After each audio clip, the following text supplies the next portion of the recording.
कोई इंसान करोड़ों के कर्ज, कैंसर और पूरी तरह बिखर चुकी जिंदगी से वापस लौटकर न सिर्फ खुद को खड़ा कर सकता है बल्कि लाखों लोगों के लिए उम्मीद की मिसाल बन सकता है। आज हमारे इस पॉडकास्ट में आपको हम एक ऐसी ही शख्सियत से मिलाने वाले हैं जिनकी जिंदगी किसी फिल्मी कहानी से कम नहीं। राजस्थान के श्री करणपुर से निकलकर सेल्स की दुनिया में नाम बनाया, रियल एस्टेट में बड़ी सफलता हासिल की और फिर एक ऐसा समय देखा जब कारोबार डूब गया, करोड़ों का कर्ज सिर पर आया, कैंसर जैसी गंभीर बीमारी ने जिंदगी बदल कर रख दी। लेकिन इन्होंने हार नहीं मानी बल्कि उस कमजोर समय को अपनी ताकत बनाई। अपने जीवन के सबसे कठिन दौर में ज्योतिष, अध्यात्म और जीवन के उन सिद्धांतों को समझना शुरू किया जिनके जवाब कभी वो खुद तलाश रहे थे। संघर्ष से निकला यही सफर उन्हें आचार्य लव भूषण बनाता है। लेकिन आज की बातचीत जो पॉडकास्ट में है वो सिर्फ उनकी कहानी पर नहीं होगी। हम आपको बताएंगे इस पॉडकास्ट में पैसा और ग्रहों के रिश्ते की कहानी, धन योगों और ग्रह दशाओं की, पुनर्जन्म और कर्म के सिद्धांतों की और उन संकेतों की जो किसी व्यक्ति के आर्थिक उतार चढ़ाव को प्रभावित करते हैं। साथ ही जानेंगे क्या ज्योतिष की मदद से शेयर मार्केट को बेहतर तरीके से समझा जा सकता है, क्या निवेश की दुनिया में ग्रहों की कोई भूमिका होती है। साथ ही 2027 के उत्तर प्रदेश चुनावों से लेकर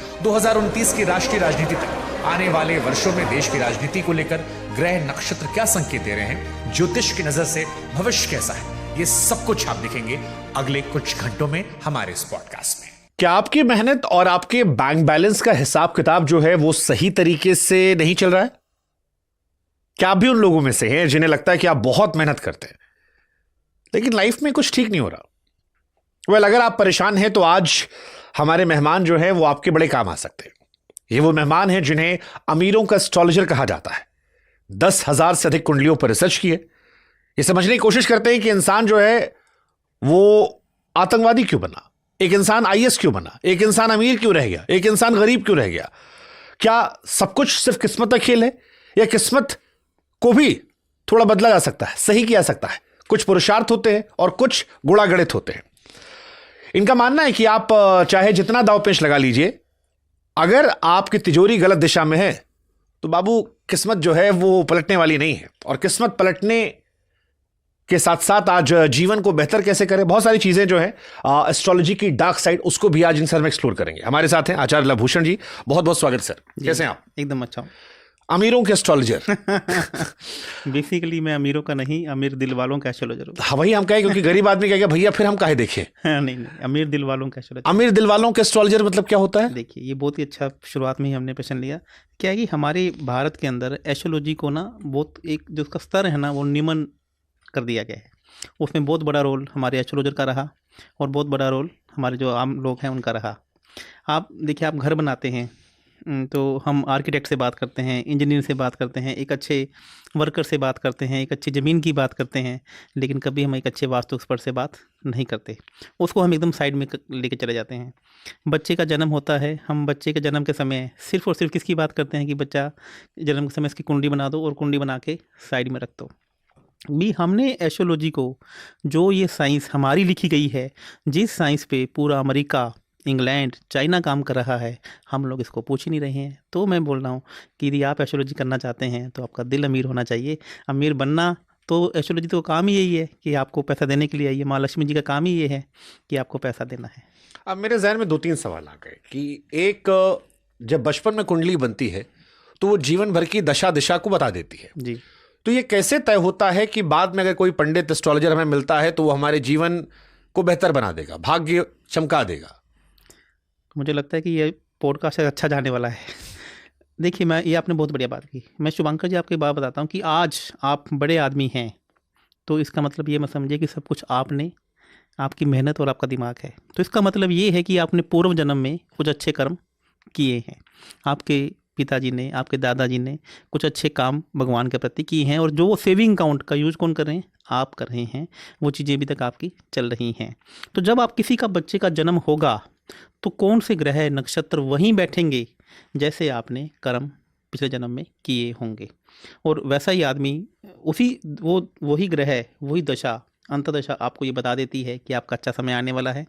यहाँ ये ग्रह भैया अब आपके पीछे हाथ धो के पड़ेगा क्योंकि आपने पिछले जन्म में इससे संबंधित चीज़ों को आपने परेशान किया हुआ है। जैसे फॉर एग्जांपल, एक एग्जांपल आपको देना चाहूँगा। मान लीजिए कि किसी की बुध की दशा चल रही है और बुध की दशा में वह बहुत लाइफ में ग्रोथ कर रहा है, तो बुध उसका मित्र है, तो इसका मतलब है कि पूर्व जन्म में उसने कन्याओं से रिलेटेड एक अच्छे कर्म किए हुए हैं।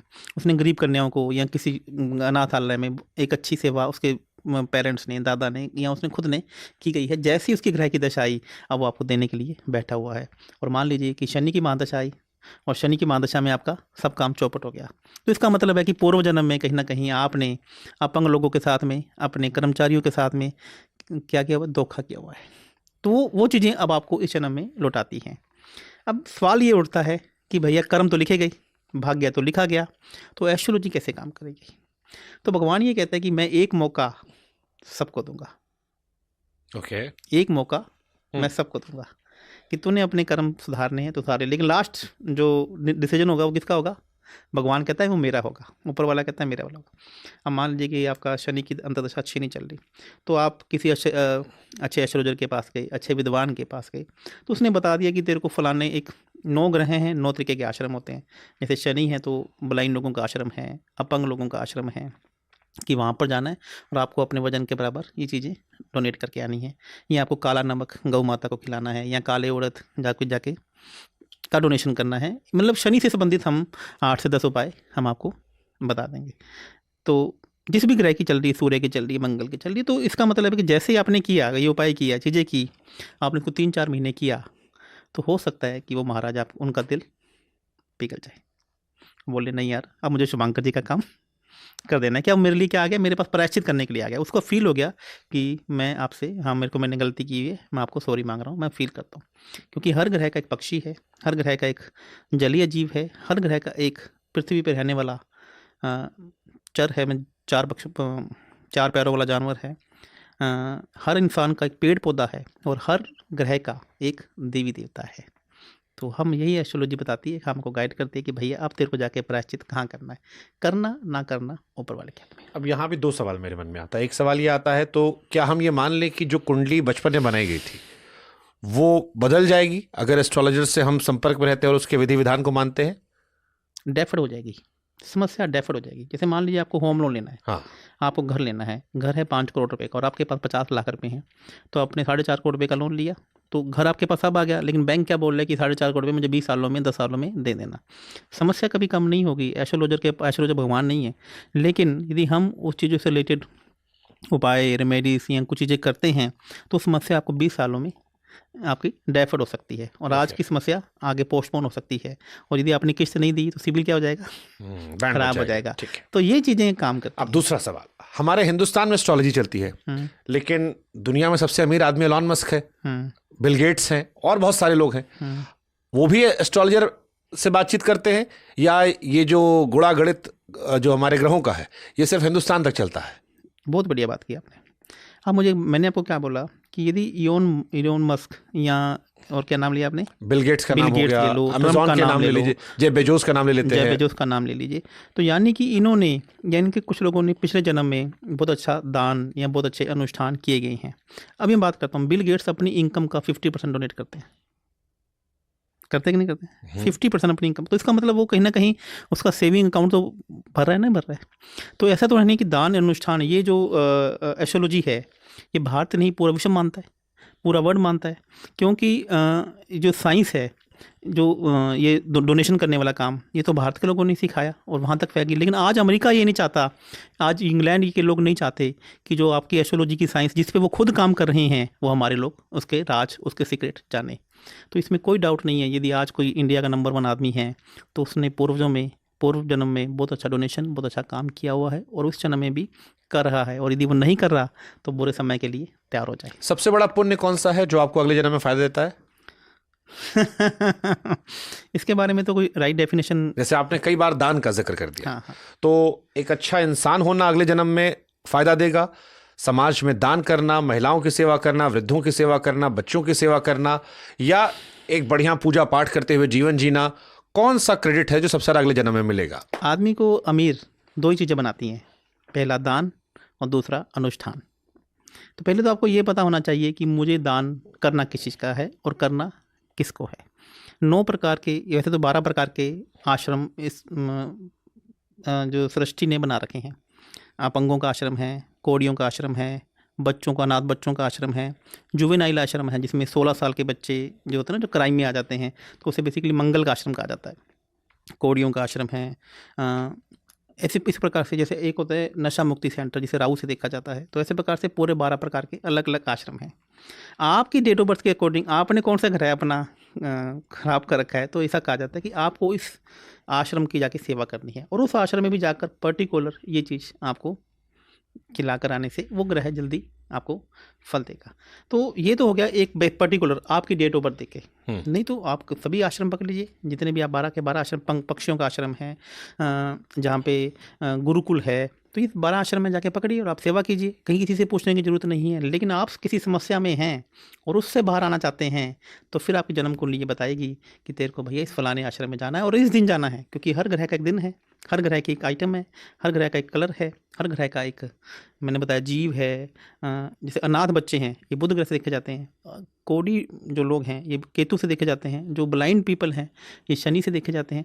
आप सभी की सेवा कर रहे हैं तो बहुत अच्छा है। और यदि आपको चाहते हैं कि सब मेरी समस्या समाधान हो जाए, उसके लिए आप मुझे बताइए आचार्य जी, तो फिर हम बताते हैं कि भैया आप तेरे को इसकी सेवा करनी है। ठीक है। अब आज की पीढ़ी जो है वो एस्ट्रोलॉजी से दूर इसलिए गई है क्योंकि उसे दिखता है कि एक तो बहुत सारे एस्ट्रोलॉजर हो गए हैं, नंबर 2 एस्ट्रोलॉजी में भी इतनी कैटेगरी हो गई है। कोई कहता है हम लाल किताब वाले हैं, कोई कहता है कि भैया हम वो चाइनीज शेंग जो होता है हाँ उसके हम हैं, कोई कहता है कि हम फलाने वाले न्यूमरोलॉजिस्ट हैं। सबका नाम, सारे सेलिब्रिटी आजकल नाम बदलने पर लग गए हैं। सबसे सही कौन सा होता है, जिसका इम्पैक्ट ज़्यादा होता है, और इन सब का माई बाप कौन है, उसकी शुरुआत कहाँ से हुई? देखिए, आपको मैं एक मिनट में सबको बताना चाहूँगा। न्यूमरोलॉजी भारत की विद्या ही नहीं है। न्यूमरोलॉजी 1915 में लिखी गई है, जो भारत के अंदर कीरो नाम के व्यक्ति आए थे। मैं आपसे पूछना चाहता हूँ, आपकी डेट ऑफ बर्थ क्या है? 10 अप्रैल। और आगे मुझे नहीं पूछना है, लेकिन आप हर साल 10 अप्रैल को जन्मदिन मनाते हैं? लेकिन क्या दीपावली सेम तारीख को आती है? नहीं। क्या होली तो सेम तारीख को आती है? नहीं। क्या शिवरात्रि सेम तारीख को आती है? नहीं। तो इसका मतलब क्या है कि हमारी एस्ट्रोलॉजी में तिथि को, महीने को महत्व दिया गया है, आपकी ये न्यूमरोलॉजी को नहीं। क्योंकि 10 अप्रैल को हो सकता है कि उस जब आप पैदा हुए थे तो कृष्ण मास की कोई भी फाल्गुन महीना था, उसका कृष्ण पक्ष था और द्वितीय तिथि को पैदा हुए थे, तो आपका जन्मदिन तो उसी तिथि को आना चाहिए था। मैं अष्टमी को पैदा हुआ था, तो आपको अष्टमी को मनाना है। उस दिन भूल जाइए कि क्या तारीख है। आप मेरी बात को समझ रहे हैं? तो ये तो न्यूमरोलॉजी तो अब जाकर आई है 1914 में, 1915 में, जब कीरो ने इसको लिख दिया। और क्योंकि आप 500 साल से, 1000 साल से हम दबे हुए हैं। पहले मुगलों ने आक्रमण कर दिया, फिर अंग्रेज़ों ने आक्रमण कर दिया। जब 1950 में वो यहाँ से हमसे छूट कर गए, तो वही न्यूमरोलॉजी की किताबें हमारे पास सबसे पहले आई, तो वही हमारे दिमाग में, मानसिकता में करेगी। मैं आपसे पूछता हूँ कि मैं अपनी बात भी करूँ तो मुझे अपने पिताजी का नाम याद है, ज़्यादा से ज़्यादा मुझे अपने दादाजी का नाम याद है। आज अपनी जो ऑडियंस भी देख रही है, इनमें से कितने लोगों को अपने परदादा का नाम याद है? किसी को भी नहीं। किसी को भी नहीं पता कि मेरे परदादा को, जैसे पंजाबी में लक्कड़ दादा कहा जाता है, कि वो क्या करते थे। तो जब हमें हमारे 5 पीढ़ियों का नहीं पता, तो हमारे सनातन धर्म में हमारे ऋषियों ने क्या लिखा, कि हमें क्या पता होगा? तो ये एक बहुत बड़ी चाल थी। आपने कहा ना कि आज का युवा क्यों एस्ट्रोलॉजी नहीं मानता? क्योंकि अंग्रेज, ये यूएसए वाले कभी नहीं चाहते थे कि भारत के लोग, भारत के सनातन धर्म के लोग एस्ट्रोलॉजी के बारे में, भगवान के बारे में जाने। उन्होंने इस बात को फैलाया कि इसको मिथ को फैला दो। क्या फैला दो? इसको मिथ कह दो कि भगवान की कहानियाँ मिथ हैं। आपको मैं एक स्टोरी के माध्यम से बताता हूँ। 1947 में भारत आज़ाद हुआ। 1947 में जब भारत आज़ाद हुआ तो भारत का राष्ट्रीय कैलेंडर इन्होंने शक संवत लिखा, जबकि भारत का राष्ट्रीय कैलेंडर क्या है? विक्रम संवत है। विक्रमादित्य अभी विष्णु जी के एक अवतार थे। आज आप नेपाली लोगों से पूछेंगे ना, उनको इंग्लिश कैलेंडर नहीं आता है। वो आज भी विक्रम संवत के अनुसार तिथि से अकॉर्डिंग काम करते हैं। पहला भारत का जो एजुकेशन मिनिस्टर था, वाराणसी की जो मुस्लिम लॉ बोर्ड से, उन्होंने उठाकर उसको मनाया कि वो चाहते थे कि ऐसी किताबें लिख दो कि जिसमें देवी देवताओं का नाम ही ना हो। वहाँ पे क्या लिख दिया? अकबर महान है, ये महान है, सभी। हाँ, आप सामाजिक ज्ञान पढ़ लीजिए, आपको ऐसे ही दिखेगा कि ये महान था और वो महान था। ये जो हमारे जो शास्त्र है उसके बारे में बताया ही नहीं है। आपको एक बात क्यों नहीं मानते आज का बच्चा, आज का युवा? क्योंकि lack of knowledge, lack of, उनको पता ही नहीं है, किसी के बारे में गाइड ही नहीं किया। आज इसे देखो न्यूमरोलॉजी कर रहा है कि न्यूमरोलॉजी 4 दिन में सीखी जा सकती है। आज इसे देखो लाल किताब की बात करता है, लाल किताब 5 दिन में सीख लेते हो। और जिसे देखो मैं वास्तु की बात करता हूँ, वास्तु क्या है, 10 दिन में सीख जाओगे। तो जो एस्ट्रोलॉजी है, जिसको पढ़ने में आज मेरे को 10 साल हो गए, ऊपर हो गए, और आज भी मुझे ऐसा लगता है कि मैं एस्ट्रोलॉजी का एक स्टूडेंट हूँ। तो कैसे कैसे मानो क्या, जिसे आप मेरी बात को समझ तो उसको विश्वास करना, लैक ऑफ नॉलेज, जिससे ये मैं इस अभियान में लगाऊं शुभांकर जी कि घर घर में सनातन धर्म की बात पहुंचा के छोड़ूंगा। और आप देखिए उस दिन आप देखिए एक तरफ ये लोग होंगे और एक तरफ हम लोग। बट जैसे मैं बहुत सारे आर्टिस्ट के इंटरव्यू करता हूँ, बहुत सारे कलाकारों से मैं मिलता रहता हूँ, वो कहते हैं कि न्यूमरोलॉजी की वजह से उन्होंने अपने नाम में बदलाव कर दिया। और आजकल सारे एक्टर बदल रहे हैं। अजय देवगन ने नाम बदल दिया, जस्सी गिल ने नाम बदल दिया, मैं बहुत अनगिनत लोगों को जानता हूँ जो नाम बदला। और उनसे मैं पूछता हूँ कि इससे क्या फ़ायदा, वो कहते हैं जीवन में बड़ा अच्छा हो गया। तो क्या ये उनके सिर्फ मन का वहम है? ये मन का वहम है, ये कहीं ना कहीं सबकॉन्शियस माइंड में उन्होंने इसको बिठा लिया। पहली बात तो मैं आपको बताता हूँ, ठीक है, एक साइंस जिसे न्यूमरोलॉजिक साइंस के रूप में काम कर रही है, 5-10% काम करती भी, क्योंकि कोई भी चीज़ को आप 21 दिन 41 दिन कहना चालू कर दोगे ना तो वो साइंस कहीं ना कहीं एग्जिस्ट होने लग जाएगी। तो साइंस 5 से 10% काम करती है, इसमें कोई डाउट नहीं है। लेकिन मैं आज आपको एक बात बताता हूँ कि किसी ने किसी का नाम रखा, मान लीजिए आपका नाम शुभांकर मिश्रा है, आपको मालूम है आपकी राशि क्या है? शुभांकर एस। ये मतलब आप कुंभ राशि से, कुंभ आपकी राशि है, कुंभ राशि का मतलब क्या है? आप वायु तत्व के हो गए हो। लेकिन नाम से राशि कैसे? मेरा मिथुन, पैदाइश में मिथुन थी मेरी। मिथुन राशि है आपकी, तो इसका मतलब आप पृथ्वी तत्व के हो। मिथुन राशि बताया गया आपने, कन्या मिथुन। मिथुन का मतलब कि आपका जन्म भी वायु तत्व में हुआ, मिथुन राशि भी वायु तत्व की है और आपका जन्म भी। एस का मतलब होता है कुंभ राशि, तो इसका मतलब आपके नाम भी कुंभ राशि में, तो वायु तत्व की राशि में ही आपका नाम है, तो आपकी बचत होगी। यही आपकी कन्या राशि होती और आपका पृथ्वी तत्व हो गया और आपका नाम होगा शुभांकर मिश्रा में। तो पृथ्वी तत्व और वायु तत्व एक दूसरे के शत्रु हैं। अच्छा भाग्य होने के बावजूद भी आपको अपने आप से लड़ना पड़ेगा। तो नाम करेक्शन करने से पहले तो ये देखो कि आप कौन से तत्व के हो, और कहीं ऐसा तो नहीं जो नाम आपने रख दिया वो आपका एंटी एलिमेंट है। जैसे अग्नि और पानी, अग्नि और जल आपस में शत्रु हैं और पृथ्वी और वायु आपस में शत्रु हैं। तो हमें हमारे ऋषियों ने आज बताया, हमारी जो वर्णमाला में कितने अक्षर हैं? 108। 12 राशि हैं और एक राशि में 9 अक्षर हैं। ऐसे ही देखो हमारी 12 राशि हैं और एक राशि में एक नक्षत्र के 4 चरण होते हैं, 4 और 2.25 नक्षत्र, मतलब 9 नक्षत्र होते हैं, 9 चरण होते हैं एक राशि में। तो वही 9 अक्षर हमारी राशि में 12 निमा 108 वर्ड हैं और 108 ही हमारे नक्षत्रों के चरण हैं।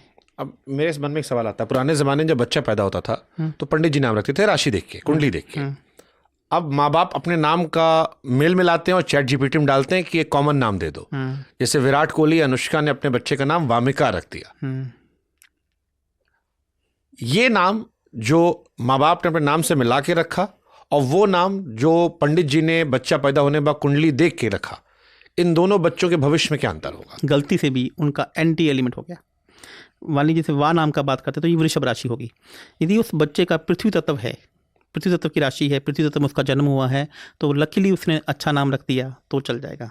और यदि गलती से वो वायु तत्व का हुआ और नाम पृथ्वी तत्व पे रख दिया तो उसको अपनी ही ज़िंदगी में अपने ही लोगों से, अपनी ही चीज़ों से संघर्ष करना पड़ेगा। मतलब नाम में इतनी ताकत होती है? 100% नाम ही तो ताकत है, क्योंकि नाम की राशि और आपकी जन्म की राशि आपस में मित्र होनी चाहिए। यानी कि आपने अपना शत्रु तो अपने घर पे पैदा कर लिया, अपनी बॉडी में पैदा कर लिया, बॉडी माइंड एंड सोल। आपने अपना शत्रु तो अपने खुद ही पैदा कर लिया। लेकिन नाम तो लोग कई बार ऐसे ही रख देते हैं। तो यही तो सबसे बड़ी मिथ है। यही तो मैं कह रहा हूँ कि lack of knowledge, lack of उसके बारे में सही तरीके का आपको नहीं मालूम है कि जो नाम आपकी राशि में आया है वो आपको राशि को नहीं रखना है तो उसकी मित्र की राशि में जा सकते हैं। आपके पास 6 राशियाँ हैं जिसके ऊपर आप नाम रख सकते हैं। ऐसा नहीं है कि आपके पास एक ही राशि है और वही नक्षत्र है। जैसे मैंने बोला ना कि आपकी वायु तत्व है तो वायु का मित्र है अग्नि, तो आप अग्नि पे भी नाम रख सकते हैं क्योंकि आपका मित्र है और उससे भी ज़्यादा काम करेगा। आप जल तत्व के हैं तो आप पृथ्वी पे नाम रख सकते हैं। तो 6 राशियाँ आपके पास आती हैं। कौन कौन से विषय हैं जहाँ पर एस्ट्रोलॉजर से संपर्क करना चाहिए? कौन सा ऐसा विषय नहीं है जहाँ पे एस्ट्रोलॉजर से संपर्क नहीं करना चाहिए? गर्लफ्रेंड बनाने में, पेन खरीदने में। 5वां घर आपके लव एंड अफेक्शन का है। 5वां घर आपको ये बताता है कि आपका जो लव एंड रिलेशनशिप है वो सक्सेसफुल होगा कि नहीं होगा, आपके रिश्ते कितने तो आदमी होंगे। पहले प्यार करे कि आदमी बैठी कुंडली मिलवाए उसकी कि हमको लड़की अच्छी लग गई, अब उससे पूछे भैया तुम्हारा जन्म तारीख क्या है। प्यार हमेशा राधा कृष्ण की तरह होना चाहिए। हाँ। प्यार देखते समय कभी भी आपको कुंडली नहीं मिलानी है। हाँ। ठीक है। ये हम देखिए कभी कभी जब प्यार में कोई समस्या आ जाती है, जैसे मान लो सामने वाला हमारे ब्लॉक कर दिया है और अभी हम उससे बात करना चाह रहे हैं, तब हम एस्ट्रोलॉजर से बात कर सकते हैं कि भाई ये कैसे मानेगा तब हम उसकी हेल्प कर सकते हैं क्योंकि आपका रिलेशनशिप का जो घर है ना वो कहीं ना कहीं पीड़ित है, तब हम आपकी हेल्प कर सकते हैं। लेकिन प्यार करते समय भैया किसी को अपनी कुंडली नहीं दिखानी। बट मान लो किसी का ब्रेकअप हो गया। हाँ। जैसे हमारे एक मित्र हैं, एक बड़ी क्रिकेट लीग आयोजन कराते हैं, उनका ब्रेकअप हो गया है, अब वो थोड़े भावुक हैं, अब उनका आप पैचअप करवा सकते हो? 100%। क्या बात कर रहे हो? देखिए 100% का मैं 99% मैं यहाँ पे नाम लूंगा, क्योंकि हम कहीं भगवान नहीं है। और लड़की ब्लॉक करके बैठी, उनको आप अनब्लॉक करवा दोगे? यही तो एस्ट्रोलॉजी है। कैसे संभव है महाराज ये? हाँ देखिए, मैं आपको पहले बात बताता हूँ। पहले तो आपको मैं ये भी बता सकता हूँ कि आपके कितने अफेयर रह सकते हैं। आपका जो पार्टनर होगा वो आपकी उम्र से बड़ा होगा या आपकी उम्र से छोटा होगा, आपके जैसा दिखने में होगा या वो कैसा होगा, कितने अफेयर, क्योंकि 5वें घरों का संबंध जितने लोगों से बन गया उतने आपकी लाइफ में संबंध हो सकते हैं। तो आप ये बता सकते हो कि इस आदमी के कितने अफेयर रहे हैं? हाँ या होंगे? हाँ 100% शीर्ष वाले। आप ऐसा नहीं चले कि चलते फिरते मना, शीर्ष वाले कितने संबंध रहेंगे आप मुझसे पूछ सकते हैं। ये वायरल होने के लिए नहीं बोल रहे हो आप? अरे आप किसी का भी लाइव कुंडली दिखा लीजिए। ओके। हाँ, और दूसरा जो रिश्ता लव और प्यार का जो घर है वो 5वां है, लेकिन प्यार में जो मजबूती देता है, जो स्थायित्व देता है, वो 7वां है। इसका मतलब है कि अब आपका रिश्ता टूट गया है, उसने आपको छोड़ दिया है या आपको ब्लॉक कर दिया है, तो अब आपका प्यार का घर नहीं कमज़ोर हुआ, रिश्तों का जो स्टेबिलिटी का घर है वो आपका भी साथ नहीं दे रहा। कभी कभी उस घर के ऊपर से केतु महाराज जी या मंगल शनि तीनों महाराज जी इकट्ठे चलते हैं, तो ऐसा अक्सर हो जाता है कि उन रिश्तों में ब्रेकअप आने के योग हो जाते हैं। तो जैसा उनसे रिलेटेड हम उपाय करते हैं, उन चीज़ों को करते हैं, ये मेरा पर्सनल एक्सपीरियंस है, तो 90% केसेस में चीज़ें सॉल्व हो जाती हैं। तो मान लो जैसे मैंने किसी लड़की को छोड़ा हो, कभी मेरा ब्रेकअप हुआ हो, अब वो लड़की आपके पास आई कि पंडित जी हमको शुभांकर बहुत पसंद है लेकिन हमको नहीं पसंद है वो, तो मैं क्यों जाऊंगा उसके पास? आप कोई भी कुछ करवाते रहो उसके साथ। देखिए 2 बातें इसमें भी बात करेंगे, दोनों राजी होने चाहिए तभी काम होगा। हाँ। पहले तो ये बात देख ले, एस्ट्रोलॉजी ऐसा नहीं है कि आप आए कि मेरे को फलानी हीरोइन के साथ में मेरा संबंध बना दो। हाँ। ऐसे एस्ट्रोलॉजी काम नहीं करती है। एस्ट्रोलॉजी आपके संबंधों को सुधारने में काम करती है। एस्ट्रोलॉजी पॉजिटिव तरीके से काम करती है। जब दोनों आपके पास आए तब? आप नहीं, इसमें कोई जरूरी नहीं है कि मेरे पास आए, नहीं है। आपकी एक अच्छी फीलिंग है, अच्छी भावना है। मान लीजिए आपका बच्चा आपसे रूठ के चला गया, बच्चा तो आपका ही है ना, रूठ के चला गया कहीं और किसी से शादी करना चाह रहा है, लेकिन आप नहीं चाह रहे, क्योंकि आपको मालूम है कि इससे शादी होगी तो इसका फ्यूचर अच्छा नहीं है। आपका हस्बैंड का किसी और के साथ में एक्स्ट्रा मैटरनल अफेयर हो गया है फॉर एग्जांपल, तो हम उन चीज़ों को काफ़ी हद तक कंट्रोल कर सकते हैं, क्योंकि जो आपके साथ में इस वक्त हो रहा है वो आपने कहीं ना कहीं पूर्व जन्म में तो ये कैसे कंट्रोल, थोड़ा हमको इस बारे में बताइए, दर्शक भी समझे थोड़ा सा। हाँ मैं आपको बताता हूँ, बहुत अच्छा कि मतलब एक हो गया मान लो, हम थोड़ा उससे आगे जानने की कोशिश करते हैं कि जान लो, तो आपके पास कोई व्यक्ति जो हमारा पॉडकास्ट देखकर आपके पास आएगा, एक तो होगा कि हम ठीक करा देंगे, अब वो पूछेगा भैया कैसे ठीक करा दोगे? हाँ देखिए सबसे पहले इसको समझते हैं। मैंने क्या बोला, 5वां घर, और 5वां घर किसका है? लव एंड रिलेशनशिप का, आपकी केयर एंड टेक, आपकी नर्चरिंग का। और 7वां घर है उसमें रिश्तों में मजबूती का। यदि हम 5वां और 7वें घर में, 5वें घर का मालिक वो समय में 4थे घर में बैठा होता है, या 7वें घर का मालिक 6ठे घर में चला जाए, तो अक्सर उसका लव पार्टनर या लाइफ पार्टनर उसको धोखा देके या उसको छोड़कर चला जाता है। ऐसे हमारी कुछ व्यवस्थाएं बनाई गई है।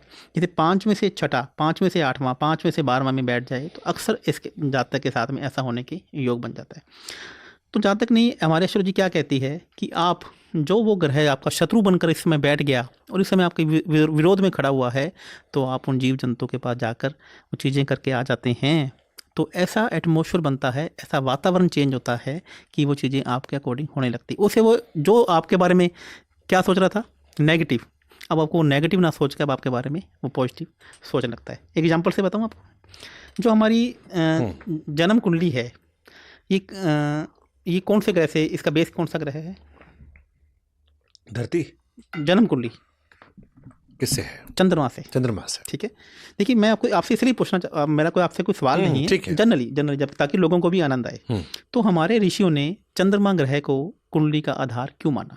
क्योंकि हमारा जो मन है ना, उसका मन पे कंट्रोल हो गया, तो ये मान के चलो कि सब कुछ हमारी चीज़ हमारे कंट्रोल में है। हमारी बॉडी में 70% पानी है, और हमारा तत्व, हमारा जो शरीर है, ये 5 तत्वों से मिलकर बना हुआ है। तो उसी प्रकार से जो ब्रह्मांड में, धरती में 5 तत्व हैं, उसमें जल तत्व एकमात्र ऐसा तत्व है जो जिसमें 70% पानी में जल 70% है। किसी भी चीज़ में यूज़ कर रहे हैं तो 70% पानी आ रहा है। तो इसलिए कुंडली को बनाते समय हमारे ऋषियों ने चंद्रमा ग्रह को आधार माना। तो उन्होंने बोला कि अब आपका पानी दूषित हो गया तो आपके रिश्ते गड़बड़ हो गई, आपकी कुछ चीज़ें काम नहीं करी, तो आपका मतलब मन का, आप बीमार हो गए हैं, तो पानी, बॉडी का पानी दूषित हो गया, आपने उसको इम्बैलेंस कर दिया। तो ऐसे ऐसे मैंने चमत्कार देखे हैं शुभांकर जी अपनी लाइफ के अंदर, कि आप मानोगे नहीं कि लोगों के, मेरे पास सबसे ज़्यादा client UK, USA, Dubai, Delhi, बड़े बड़े शहरों में, जहाँ लोग बोलते हैं कि हमारा बच्चा हमारी बात ही नहीं सुनता, भी हमारा कहना ही नहीं मानता, मेरे बैंक में 1000 करोड़ पे पड़े हैं, लेकिन मेरा बेटा मेरे बात रिश्ता ही नहीं करता। तो हमने जब उनसे कुछ उपाय कराए, कुछ चीज़ें कराई, तो उन ऐसा एटमॉस्फेयर बना, ऐसा वातावरण बना, क्योंकि चंद्रमा सोच का कारक है ना। जो सोच आपकी, उसकी आपके लिए नेगेटिव हो रखी थी, वो अब क्या होने लगी, पॉजिटिव होने लगी। ऐसा वातावरण बना, ऐसा माहौल चेंज हुआ। तो ऐसी चीज़ें काम करती है। एक इसमें आपको मैं थोड़ा सा और आगे ले लूँ, थोड़ा सा आगे, थोड़ा बता दीजिए। थोड़ा और बता दीजिए।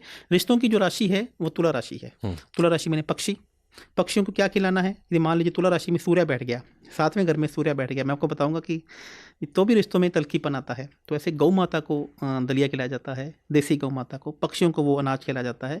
और सिंह राशि का मतलब एक मंदिर में एक विशेष प्रकार का प्रसाद का भोग लगाया जाता है। और इसकी एक विशेष प्रकार की जो देवी देवताओं की पूजा है, यदि वो करवा दी जाए तो 90% आप उम्मीद रखिए कि आपको अच्छे रिजल्ट मिल सकते हैं। मैं इस पर एक आखिरी सवाल पूछता हूँ, फिर मैं आगे बढ़ता हूँ।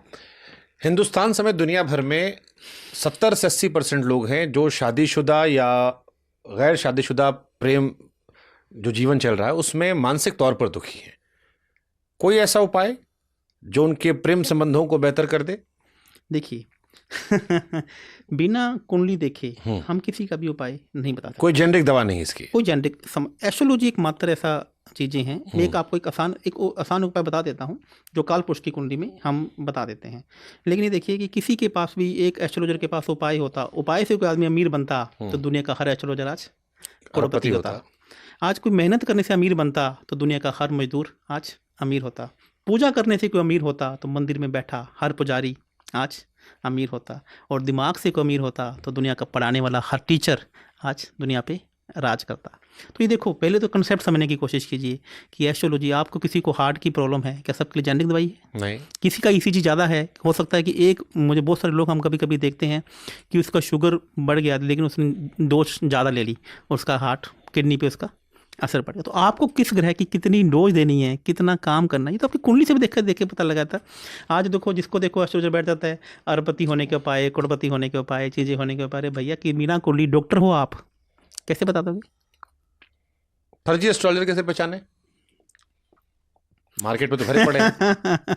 पत्थर फेंकोगे ना तो आपको, जो पत्थर सबसे पहले गिरेगा तो आपको 4-5 एस्ट्रोलॉजर मिल जाएंगे। जो कि लोग लाल किताब से बात कर रहे हैं, जो कि तो लोग सिर्फ और सिर्फ न्यूमरोलॉजी की बात कर रहे हैं, और जो लोग सिर्फ और सिर्फ वास्तु की बात कर रहे हैं, इसका मतलब है, या फिर जो लोग टैरो कार्ड की बात कर रहे हैं, टैरो कार्ड भारत की एस्ट्रोलॉजी नहीं है। और जो जिसको बेसिक, आप उससे 10 मिनट बात कीजिए, 5 क्वेश्चन अपने पूछिए, 5 क्वेश्चन उसके सुनिए, आपको खुद जजमेंट हो जाएगा कि आप मतलब कि आप अच्छे से सामने वाले को कितनी नॉलेज है, कितनी नॉलेज नहीं। ये सब फर्जी लोग होते हैं। मैं किसी को फर्जी नाम का शब्द मैं उपयोग करने वाला, मेरे फिर भी मतलब अगर तो मेरे कहने मतलब आप 10 मिनट से बात कीजिए। जो ज़्यादा अपने आप को दिखाने में लगा हुआ है कि पहनावे में बहुत ज़्यादा जोर दे रहा है लेकिन अंदर से खोखला है, थोथा घड़ा बाजे घना। आपको पता ना, बैम्बू जो बांस होता है, बांस की वैल्यू क्यों नहीं है? क्योंकि अंदर खाली होता है। तो भैया जिसका मेकअप ही मेकअप है, जिसका सामान ही सामान है, देखने में सब कुछ है आज, तो इसका मतलब है कि वो कहीं ना कहीं अंदर से खोखला है। ओके। तो क्या ये कुंडली से तय होता है कि ये व्यक्ति आतंकवादी बन जाएगा, या फिर ये व्यक्ति जो है बहुत बड़ा संत महात्मा IAS PCS या देश का NSA बन जाएगा? जी, बहुत ही बढ़िया आपने ये बात की। आतंकवादी की इसको बात को समझते हैं कि इसमें ना कुछ ग्रह होते हैं जो आपकी सोच को, आपकी गवर्नमेंट की सोच में या आपके धर्म की सोच के साथ में आपको बदलता है, मतलब लेकर आता है। जैसे सूर्य क्या दिखाता है आपको? अपने देश के प्रति रुचि को दिखाता है।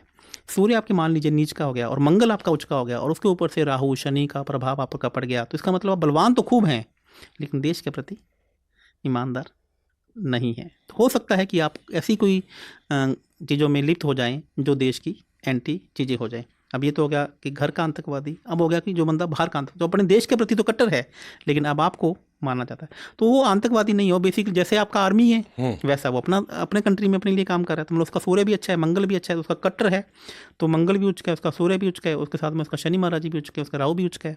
तो अपने देश के लिए तो कट्टर, आपके लिए वो आतंकवादी है। तो अपने देश के लिए कोई आतंकवादी हो सकता है कि नहीं हो सकता? तो यानी कि उसका सूर्य खराब का होकर मंगल शनि राहु उच्च के हो जाए और सूर्य के ऊपर खराब ग्रहों की दृष्टि पड़ जाए तो व्यक्ति अपने कंट्री के प्रति काम कर सकता है। कोई आदमी जो एस्ट्रोलॉजी ना मानता हो, उससे आप क्या बताओगे कि ये 3-4 चीज़ों तो एस्ट्रोलॉजी से दिखा ही लो, भले ना मानते हो लेकिन ये ले लो, जीवन सुखी रहेगा? देखिए एस्ट्रोलॉजी आपकी दिशा और दशा बताती है। मैं ये मानता हूँ कि आप एस्ट्रोलॉजी को माने ही नहीं माने, ये टोटली आपके ऊपर 100% डिपेंड करता है। लेकिन एस्ट्रोलॉजी आपको कहीं भी वहम में नहीं डालती। एस्ट्रोलॉजी आपको एक पॉजिटिव करके डालती है कि आपका एक अच्छा समय आने वाला है। आप शुभांकर जी, आप चौके छक्के मारो, क्रीज को छोड़ कर खेलो। और अब आपको ये बता सकती है कि भैया थोड़ा सा सेफ होकर खेलना। आप जब चक्के छक्के मारने की लगेगी तो एज लगेगा और आप थैंक यू हो जाएंगे। तो बस ये आपको समय, और यही बताती है कि किसको आप दान करते रहो। तो किन किन विषयों पर, जैसे बच्चा पैदा होने पर, स्कूल में एडमिशन करवाने पर, कॉलेज में पीसीएम लें, पीसीबी लें, उधर जाने पर, कॉलेज कौन सा स्ट्रीम हो उस पर, शादी ब्याह हो गया, लड़का बच्चा उसका पैदा हो रहा है, कब पैदा करवाएं, 3-4 ही अगर बताने हो कि सब नहीं मानता वो आदमी, जैसे मेरे ऐसा आदमी जो बहुत बिजी है, जॉब कर रहा है, उसको भी आपको सलाह देनी कि भैया ये 3-4 जगह तो एस्ट्रोलॉजी जीवन में दिखा ही लेना। जैसे मान लीजिए कि कोई आदमी बहुत चिंतित है, बोल रहा है कि मेरी शादी नहीं हो रही है, तो इसका मतलब है कि 7वां भाव आप उसके साथ में नहीं है। उसको सब्जेक्ट लेना है, मेडिकल लेना है कि नॉन मेडिकल लेना है, तो 9th हाउस हायर एजुकेशन का होता है। तो हम उसको देख के बता सकते हैं आपको टेक्निकल में जाना है कि नॉन टेक्निकल में जाना है। आप IAS की कुंडली है या फिर ये एक MBA की या मैनेजमेंट की कुंडली है, तो इसका मतलब आप MBA में जाइए या फिर आप IAS में जाइए। तो ये 9th हाउस हमें बताता है। संतान का घर है 5th हाउस। कि कभी कभी क्या होता है कि एक जातक, मैंने देखा जब मैं कुंडली को रिसर्च कर रहे थे, हम स्टडी करते हैं, तो एक बच्चे की जातक की कुंडली में बच्चा होने का योग ही नहीं है और वो ट्राई करके थक गए। और जब बच्चा होने का योग था तब उन्होंने प्रयास ही नहीं किया, और अब मेरे पास 5 साल के बाद आ रहे हैं कि सर हमारे पास तो बच्चा ही नहीं हो रहा। जब मैंने बोला कि आपने प्रयास कब किया, कि तब तो योग ही नहीं था। तो ये हमें बताता है कि कुंडली की आपको कब आपकी कुंडली में बच्चा होने का योग है या नहीं है, योग है भी या नहीं है। गोद से लेने से बच्चा होगा, IVF से बच्चा होगा, आपका ऑपरेशन से बच्चा होगा, ये टेक्निक भी हमें हमारी एस्ट्रोलॉजी बताती है। ठीक है। 2026 में क्योंकि दुनिया भर में युद्ध चल रहा है, मिडिल क्लास आदमी बड़ा परेशान है। अब ये भी ग्रहों की चाल की वजह से 100%। अब आप देखिए ना, पहले राहु के ऊपर मंगल और सूर्य का गोचर हो रहा था, और अब शनि के ऊपर मंगल और सूर्य का गोचर होगा। जब 2 या 2 से पापी ग्रह एक ही राशि में गोचर करेंगे, तब कहीं ना कहीं पृथ्वी पे भूचाल आएगा, युद्ध होंगे और युद्ध जैसी स्थितियाँ बनेंगी। तो मिडिल क्लास आदमियों के, आप पैसों के बारे में ज़्यादा एक्सपर्ट हैं, और पैसा ही आधे सुख दुख की वजह है। 100% तो नहीं, लेकिन 70% सुख दुख मुझे लगता है पैसा कंट्रोल कर लेता है, इलाज से लेकर पत्नी के खुश, बच्चे की पढ़ाई लिखाई तक। तो आप कहते हो पैसा कमाना और पैसा को रोकना 2 अलग ग्रह है। अगर कोई मिडिल क्लास आदमी आपको सुन रहा हो और उसे ये समझना हो कि भैया मेहनत बहुत करते हैं लेकिन तिजोरी में माल नहीं बढ़ रहा, तो उसको ठीक कैसे रखें, उसकी ग्रह दशा? देखिए, इसका मैं कुछ कॉमन उपाय भी आपको मैं यहाँ पे बता देता हूँ। देखिए, पैसा रोकने का जो हाउस है वो दूसरा घर है। यदि आपके पास पैसा नहीं रुक रहा तो मतलब है कि दूसरा घर आपको अच्छे प्रभाव नहीं दे रहा। आप पैसा कमा नहीं रहे हैं तो आपको छठा घर आपका अच्छा नहीं है। और यदि आपके पास अपॉर्चुनिटी नहीं आ रही है, आपके पास जॉब नहीं आ रही है, तो आपका 10वां घर अच्छा नहीं है। अब आपके पास पैसा भी आ रहा है, जो भी है सब कुछ है, और आपके पास प्रॉफिट नहीं आ रहा है, तो आपका 11वां घर कहीं ना कहीं आपका 11वां घर इच्छा पूर्ति का घर है। अब मैं आपको शुभांकर जी में थोड़ी सी, जो लोग एस्ट्रोलॉजी को जानते हैं, आज तक आपने इतिहास में यही पढ़ा हुआ कि पैसे का घर दूसरा है, जबकि मैं बताता हूँ दूसरा घर पैसे की सेविंग है, एक्यूमुलेट मनी है।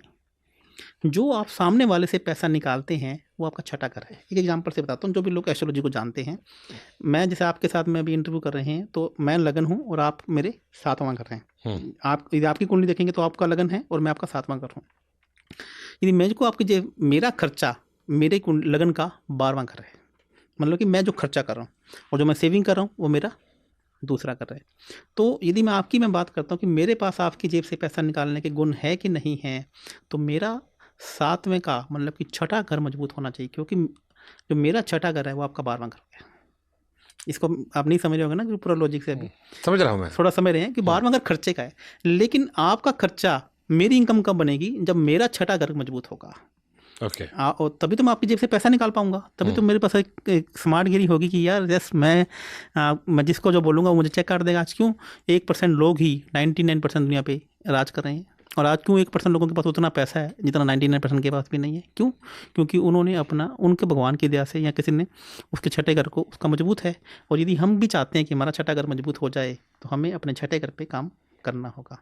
एक इसका उपाय आपको मैं ज़रूर आपको बता देता हूँ। दूसरा घर होता है, उपाय बताने से पहले थोड़ा सा मुझे लगता है कि मैं लॉजिक से बात करूं। उपाय तो क्या कि आप जनरली मेरा यूट्यूब वीडियो देख लीजिएगा तो आपको खूब उपाय पैसे के मिल जाएंगे। हम लोग लक्ष्मी जी की और गणेश जी की पूजा करते हैं दीपावली पे, किसी देवता की पूजा और क्यों नहीं करते? क्योंकि वो पैसों के देवता है, खुशी के, संपन्नता के। किसने बताया? शास्त्रों से सुना हमने। कौन से शास्त्रों में पढ़ा? हमारे बुजुर्गों ने हमें बताया। हमें आपके बुजुर्गों ने बताया। बस मैं यही कहना चाहता हूँ कि जो हमारे बुजुर्गों ने बताया हम उसी को भूलते जा रहे हैं। आज मैं आपको बताता हूँ क्यों ऐसा होता है। क्योंकि जो शुक्र है, सेकंड हाउस किसका है? पैसे का। पैसे में काल पुरुष की राशि में वहाँ पे वृषभ राशि आती है, और वृषभ राशि का मालिक कौन है? शुक्र, यानी कि लक्ष्मी। और मैंने आपको क्या बताया कि सामने वाले की जेब से पैसा निकालना यानी कि इनकम आना आपके काम हो रहा है, तो ये छठा घर दिखाता है। और छठे घर का स्वामी कौन है? बुध ग्रह है। काल पुरुष की कुंडली में बताता हूँ, तो बुध ग्रह यानी कि गणेश जी। तो इसलिए हमेशा कहा जाता है कि आप लक्ष्मी जी और गणेश जी की पूजा कीजिए, ये आपको पैसा देंगे। और आज हम किसकी पूजा कर रहे हैं? देखिए, आज सब पूरा संसार कहाँ लगा हुआ है? हनुमान जी की पूजा करने में, शिव जी की पूजा करने में, विष्णु जी की पूजा करने में, या फिर जिसने कह दिया तुम खाटू श्याम जी चले जाओ, या तुम यहाँ चले जाओ, या यहाँ चले जाओ। अरे भैया, ये देवता पैसे देने वाले है ही नहीं है। आप पहले देखो, लक्ष्मी जी कौन, पैसा कौन देगा? पैसा आपको लक्ष्मी जी देंगी, पैसा आपको गणेश जी देंगे, पैसा आपको ललिता त्रिपुरी सुंदरी देगी, पैसा राजा राजेश्वरी देगी, पैसा आपको ब्रह्मा जी देंगे, क्योंकि ये राशिक देवता हैं और इन्होंने कोई पैसा देना था, इनका दिल है पैसा देने में। और कुबेर जी, मैं आपको बताता हूँ शुभांकर जी, कुबेर जी पैसा देते नहीं है। कुबेर जी का काम सिर्फ, और जो पैसा माल आपने कमा लिया है ना, यदि आपके पास वो माल नहीं टिक रहा, जिसे सेठों की लैंग्वेज में कहते हैं, तो पैसे को रोकने का काम सिर्फ और सिर्फ कुबेर जी करते हैं। उनके पास पैसे की चाबी है। और आप कहते हैं कि पैसा कमाने के लिए मैं कुबेर जी के पास तो दिल ही नहीं है, विष्णु जी के पास दिल नहीं है। विष्णु जी के पास आप बताओ, एक भी देवी देवता, एक भी दानव या देवी देवता ऐसा हो जिसको उन्होंने वरदान दिया हो कि तू जा पैसा कमा ले। जब लक्ष्मी जी और विष्णु जी का संवाद हुआ था, तब लक्ष्मी जी ने बड़े खुश होकर बोला, विष्णु जी बोला कि मैं तेरे से एक बात मांगना चाहता हूँ। तो लक्ष्मी जी ने बोला कि मांगो, जो मांगना मांगो। तो उन्होंने बोला कि लक्ष्मी जी बोला कि तुम बताओ तुम क्या चाहते हो? कि मैं अपने भक्तों को, जो मेरी सेवा करेगा, कर्म अच्छे करे चाहे बुरे करे, मुझे से कोई मतलब नहीं है। मैंने क्या बोला आपको? लक्ष्मी जी ने क्या बोला कि मैं चंचल हूँ, मेरी कोई पूजा करेगा, अनुष्ठान से, विधि विधान से पूजा करेगा, अच्छे कर्म करे बुरे कर्म करे, ये आप जानो, आपका काम जाने, मैं उसके पास चले जाऊँगी, मैं उसको आशीर्वाद दे दूँगी। तब विष्णु जी ने बोला कि पैसा देना तो तेरा काम है, लेकिन उसको निकालना ये मेरा काम है। तो ये वरदान आप मुझको भी दे के जाओ कि आप तो दे दो, लेकिन आपको रोकोगे नहीं, रुकोगी, आपको वहाँ पे रोकना है कि रोकना, ये किसके पास है? ये विष्णु जी के पास में। तो ये आप समझ, ये एस्ट्रोलॉजी की मैं यही कह रहा हूँ कि हमें आज तक पैसे के ऊपर किसी ने काम ही नहीं किया। मैं बनिया आदमी हूँ, अग्रवाल फैमिली से हूँ। जैसे ही मैंने एस्ट्रोलॉजी पढ़ी, आपने तो मेरा सारा बायोडाटा निकाल लिया है पहले ही। तो जैसे ही मैं 15-16 में बैंकरप्ट हुआ, पीड़ित हुआ, एस्ट्रोलॉजी का मेरा एक्सपीरियंस अच्छा नहीं रहा, तो जैसे ही मैंने जब एस्ट्रोलॉजी पढ़ी, अपने दिमाग में तो एक ही बात घूम रही थी, भैया एस्ट्रोलॉजी पढ़ के मुझे क्या करना है? कौन सा आने वाले टाइम में एस्ट्रोलॉजर बनना? मुझे तो ये देखना था कि पैसा कौन दे रहा है, पैसा कहाँ से आएगा। तो उसी के ऊपर मैंने पीएचडी की, उसी के ऊपर बातें की, तो ये मुझे पता लगा कि भैया हमें this is lack of knowledge. तो यानी कि अगर किसी का लक्ष्य जीवन में केवल पैसा कमाना हो और वो हिंदू व्यक्ति हो, तो उसे लक्ष्मी जी गणेश जी की पूजा करनी चाहिए। एक बात बहुत अच्छी बात, अभी बात आपको पकड़ूंगा। आपने क्या बोला? किसी का लक्ष्य पैसा कमाना हो, आप लक्ष्मी जी की फुल फॉर्म बताइए। लक्ष्मी जी की फुल फॉर्म है कि आप अपने लक्ष्य को प्राप्त करो। लक्ष्य, लक्ष्मी। आपका, मेरा, जो इस पृथ्वी पे जन्म लिया है, उसका लक्ष्य एक ही है कि उसके पास पैसा हो, लक्ष्मी हो, क्योंकि आप पृथ्वी पे आई इसलिए हो। आपका दूसरा काम ही नहीं, पैसा कमाकर आप परो धर्म करो, आप समाज की सेवा करो। यही लक्ष्मी जी ने तो आपको बताया है कि एक अच्छे आदमी के पास लक्ष्मी जी होनी चाहिए। अच्छे आदमी को लक्ष्मी जी होगी, तभी गौ माता की सेवा होगी, तभी समाज सेवा होगी, आप अनाथ आश्रम की सेवा कर पाओगे। और यही पैसा गलत लोगों के पास में चले जाएगा तो क्या होगा? लड़कीबाजी होगी, शराब के ठेके, शराब की दुकानें खुलेंगी, सट्टाबाजी चलेगी, क्रिकेट। पैसे तो भी कमा रहे हैं। तो ये मैंने पहले बोला, यदि वो लक्ष्मी जी की पूजा करेंगे तो पैसा कमाएंगे, इसमें तो कोई डाउट ही नहीं है। लेकिन रुकेगा कि नहीं रुकेगा, ये डिसाइजन कौन करेगा? ये विष्णु जी करेंगे। विष्णु जी कहते हैं गलती कब करेगा? वेट में रहते हैं, वो ताक में रहते हैं, भैया गलती की नहीं, पैसा उड़ाया नहीं। अब मेरे जहन में फिर एक सवाल आया। मैं आपके हाथ पे उंगलियां देख रहा हूँ, बहुत सारी अंगूठियां आपके हाथ पे है, आपने कड़ा पहन रखा है। अब मेरे जहन में सवाल ये आता है कि एक एस्ट्रोलॉजर ने कहा कि जब बच्चा पैदा हो रहा तो उसका नाम जो है तिथि के हिसाब से रख दो, जीवन अच्छा चलेगा, नक्षत्र के हिसाब से, राशि नक्षत्र के हिसाब से। फिर आपने कहा कि जीवन में दशा दिशा लेते रहो, 12th क्लास में, कॉलेज में, कि इस दिशा में प्रगति करेगा तुम। तो वो बच्चा जिसने सिर्फ एस्ट्रोलॉजी का पालन किया, दशा दिशा ले नक्षत्र के हिसाब से, और वो आदमी जो दुनिया भर के रत्न पहने बैठा है, इन दोनों के जीवन में क्या अंतर होगा? देखिए, पहली बात तो रतन हमेशा उस ग्रह के पहनने चाहिए जो आपके मित्र ग्रह हैं। आज इसमें भी 99% लोग एक्चुअली में अच्छे रतन लोगों को गाइड नहीं कर पाते। लोग क्या कहते हैं कि तू नीलम अपने तकिए के नीचे रख ले, 7 दिनों में तेरे को पता लग जाएगा वो अच्छा जल देगा कि नहीं देगा। तेरे को सब यहाँ पे बाजू पे बांध ले, तेरे को सपने अच्छे आ रहे हैं तो मतलब नीलम अच्छा है, और सपने अच्छे नहीं आ रहे तो तेरा नीलम तेरे को नहीं पहनना। तो इसका मतलब उसको ज्ञान नहीं है। नीलम आपको अच्छा जल देगा कि नहीं देगा तो आपकी कुंडली बता रही है, आपको उसको पहनाना है। दूसरा, कोई भी जो जेम स्टोन है इसकी एक खान है, इसकी एक माइनिंग है। जब शंकर जी, ऐसा बोला जाता है कि जब शंकर जी अपने यात्रा पर निकले थे तो जहाँ जहाँ पर उनका वीर्य गिरा, जहाँ जहाँ पर उनके आंसू गिरे, तो कहाँ पे कहीं पे रुद्राक्ष बन गया, कहीं पे पारा बन गया। तो ये जो जितनी भी धातु हैं ये उनके आंसुओं से और उनके वीरों से सोने की जहाँ जहाँ खाने हैं, तो ये सब शंकर जी की ही देन है। तो मैं अपने रूबी बोला, ओपल बोला, मूंगा बोला, तो ये किसी की मैन मेड नहीं है, ये सब भगवान शंकर जी है। और ये भगवान 9 के 9 ग्रह बनाने वाले भी कौन है? शंकर जी, भगवान शिव या विष्णु जी, या इन्हीं के आशीर्वाद से ये सब बने हैं। तो ये जेम्स आपको निश्चित रूप से आपको पावर देते हैं, आपको शक्ति देते हैं, आपको उन ग्रहों से आपका तालमेल बनाने में। यहीं पे मेरा एक सवाल है। मेरे जीवन में एक बुरा दौर चल रहा था, साल 2013-14 के आसपास। तो मेरे को जेम्स पहनाए गए थे, जिसमें मुझे अभी भी याद है एक नीलम पहनाया गया था, एक मोती पहनाया गया था। तर्क दिया गया था नीलम मेरी कुंडली को सूट करेगा, और दूसरा तर्क था कि मोती आपको शांत रखेगा। मुझे गुस्सा बहुत आता था उस टाइम। मैं एक दिन हरिद्वार गया नहाने, बीच में काला वाला पड़ रहा था, तो मैं गंगा जी के पास गया। मैंने कहा गंगा मैया, पूरा जीवन बीत जाएगा मेरा ये सोचते सोचते कि जो अच्छा हुआ वो इसकी वजह से हुआ, और जो गड़बड़ हुआ वो इसने कम कर दिया, क्योंकि मुझे ऐसी ट्रेनिंग दे दी गई है मेरे माँ बाप के थ्रू। लेकिन हम तो मानते हैं कड़कड़े भगवान है, तूने मुझको बनाया तो गंगा मैया तेरा तुझको अर्पण, क्या लागे मेरा। और मैं छोड़ के चला आया, बिना उस पर डाउट किए, बिना उस पर बिलीव किए, ये कहते हुए कि माँ ये तेरा था, तुझ में समा गया, मैं जीवन आजाद जीना चाहता हूं। मेरा जीवन ठीक चल रहा है। 2-4 जगह समस्याएं होंगी, वो हर आदमी के जीवन में कंप्लीट 100% कहीं नहीं होता है। तो वो मैं पहनता तो क्या ये भाग्य और चमक जाता? आपने पहना है, और यार नहीं पहना मैंने, तो क्या वो मेरा इंट्यूशन जिसके बारे में कई एस्ट्रोलॉजर कहते हैं कि बड़ा अच्छा है, वो काम कर गया? इसमें कोई दोहराई नहीं है, इसमें कोई भी किंतु परंतु नहीं है। पहली बात तो मुझे ये देखना पड़ेगा आपकी कुंडली देखकर कि शनि महाराज जी का जेमस्टोन आपको पहनना चाहिए या नहीं पहनना चाहिए, मोती आपको पहनना चाहिए या नहीं पहनना चाहिए। इसमें भी इसमें कोई दोहराई नहीं है। कि पहली बात तो ये बात समझने की कोशिश कीजिए कि एस्ट्रोलॉजी, जेमस्टोन, पूजा आपकी मदद करती हैं आपको समस्या से बाहर लाने में, आपको आगे पहुंचाने में। लेकिन काम तो आपको, मेहनत तो आपको करनी पड़ेगी ना। एक अभी लोग कहते हैं कि एस्ट्रोलॉजी की बात करते हैं तो अक्सर लोग क्या कह देते हैं कि सर मैं तो कर्म में बिलीव करता हूँ, मैं पूरा दिन काम करता हूँ, मेरा काम चल रहा है, मैं तो कर्म, ये सब काम तो होना ही होना है। आप एक बात बताइए, एस्ट्रोलॉजी कब आपको ये कहती है कि आप कर्म मत करो? शनि महाराज जी किसकी राशि में उचके हैं? शुक्र की महाराज जी तुला राशि में उचके हैं ना। तो यानी कि शनि महाराज जी ने क्या कहा, जो कर्म करेगा उसका शुक्र में यानी कि लग्जरी उसके पास आएगी। एस्ट्रोलॉजी तो कभी भी ये नहीं कहती ना कि कर्म नहीं करो। पहले तो ये कंसेप्ट हमें निकालना पड़ेगा। एस्ट्रोलॉजी आपकी मदद करती है आपको समस्या से बाहर निकालने में और आपकी अच्छी चीज़ों को बनाने में।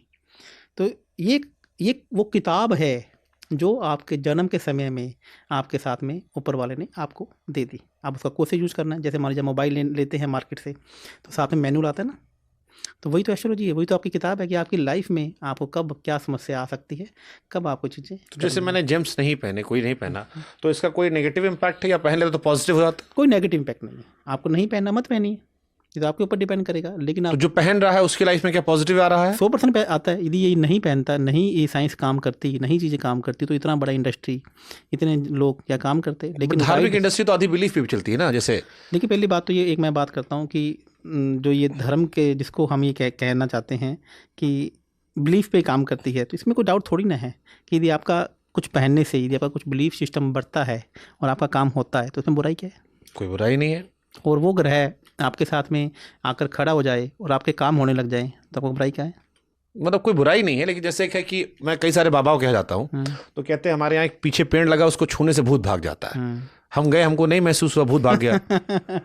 कभी नहीं होता। लेकिन एक बिलीफ सिस्टम है जिससे गांव के लोग जो है वो आते हैं और हजारों लाखों लोग आके छू के चले आते हैं। तो मेरा उस बिलीफ सिस्टम पे सवाल है। देखो यही एक सबसे बड़ी समस्या है ना, यही एक समस्या है कि आज एस्ट्रोलॉजी की नॉलेज किसी को नहीं है, बस वो एक बिलीफ सिस्टम को बनाने में लगा है। आज एक व्यक्ति बोल रहा कि मैं इसे ऐसा धागा बना के देता हूँ कि धागा तो वो पहनते ही तेरा काम बनने लग जाएगा।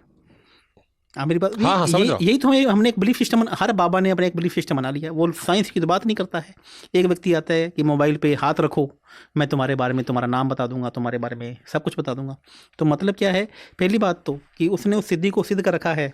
काम तो करती है ना चीज़ें, लेकिन वो आपने जैसे ही उसको बोला कि आपका मोबाइल में नाम नंबर बता दूंगा, तो ये एस्ट्रोलॉजी का पार्ट नहीं है, क्योंकि एक सिद्धि है कर्म पिशाच नहीं।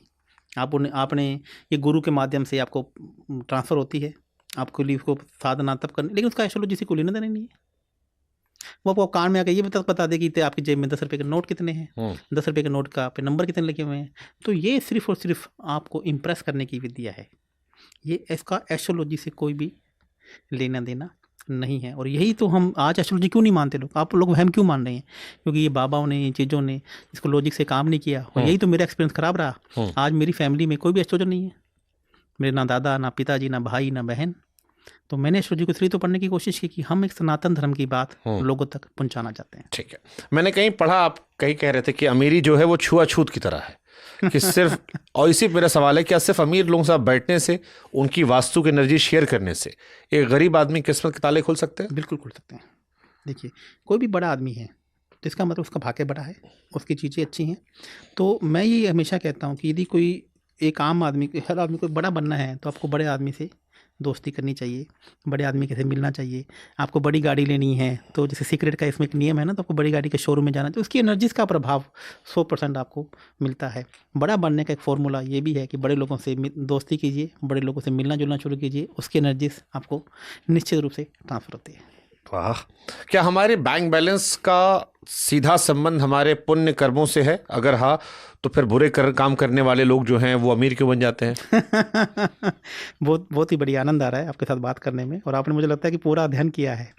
मैं आपको पहले अभी क्या बोला कि सुधांकर जी, आप बड़े हैं तो कहीं ना कहीं आपका बैंक बैलेंस है, आपका पीछे वाला बैलेंस चला रहा है। आप देखिए कि हमारे दादा, हमारे परदादा कितना दान पुण्य करते थे। हमारे पिताजी ने उसे कम कर दिया और हमने उससे भी कम कर दिया।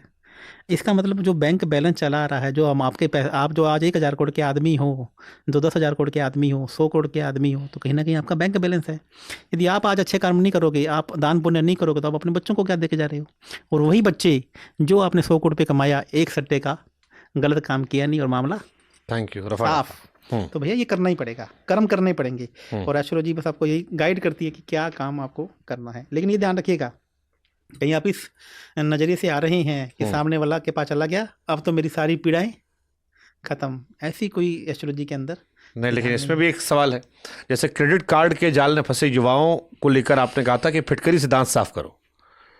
अब क्या दांत की सफाई और फिटकरी के इस्तेमाल से बैंक का करोड़ों कर्जा उतर सकता है? आनंद आ गया यार। इसका मतलब है कि आपने खूब चर्चा की है। आपको मैं लॉजिक से बताता हूँ कि इसका पीछे का लॉजिक क्या, ये उपाय मैंने क्यों बताया। जो फिटकरी है ना, ये बेसिकली बुध ग्रह से देखी जाती है। फिटकरी बुध ग्रह से देखी जाती है। और छठा भाव आपका रोग ऋण शत्रु का है, लोन को ये रिप्रेजेंट करता है। हमारी जो ये 32 दांत हैं, इसमें जो आगे के दांत हैं ना, ये बुध ग्रह से देखे जाते हैं, और जो पीछे की जाड़ें हैं ये शुक्र ग्रह से देखे जाते हैं।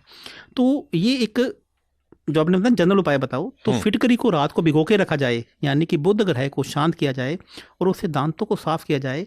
तो इसका मतलब है कि जो आपके जो बुध ग्रह हैं, यदि कहीं आपके लिए नेगेटिव हो रहा है तो आपके लिए क्या होना शुरू हो जाता है, पॉजिटिव हो जाता है। आपको मैं एक बात बताता हूँ, जितने भी क्रेडिट कार्ड के लोग परेशान हैं, उनके दांत सही नहीं होंगे, उनके दांत पीले होंगे। तो मसाला खाने का असर मतलब यहाँ आ रहा है? बिल्कुल आ रहा है। तो उनके दांतों की व्यवस्था ठीक नहीं होगी, उन डिसीजन पावर कहीं ना कहीं अच्छी नहीं होगी। तो ये एक हमारे शास्त्रों में बोला गया है कि बुध ग्रह को ठीक करने, बुध ग्रह की पावर को ठीक करने का यही भी एक उपाय है, जिससे छठा घर आपका जो मजबूत हुआ है लोन के पक्ष में, तो वो ठीक हो सकता है। चलो इसी पे मैं अगला सवाल पूछ लेता हूँ कि क्या वाकई कुंडली के छठे घर को अगर हम लॉक कर लेते हैं और 7वें घर को एक्टिवेट कर देते हैं तो कोई नौकर मालिक बन जाएगा? 100%।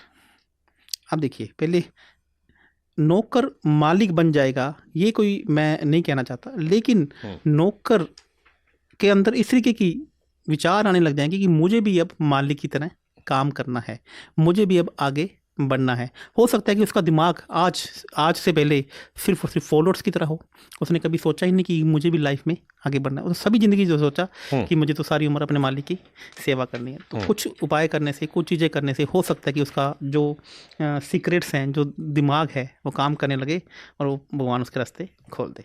क्या कुंडली में दरिद्र योग होता है? 100% होता है। और अगर होता है तो इस पर कैसे काम किया जाए?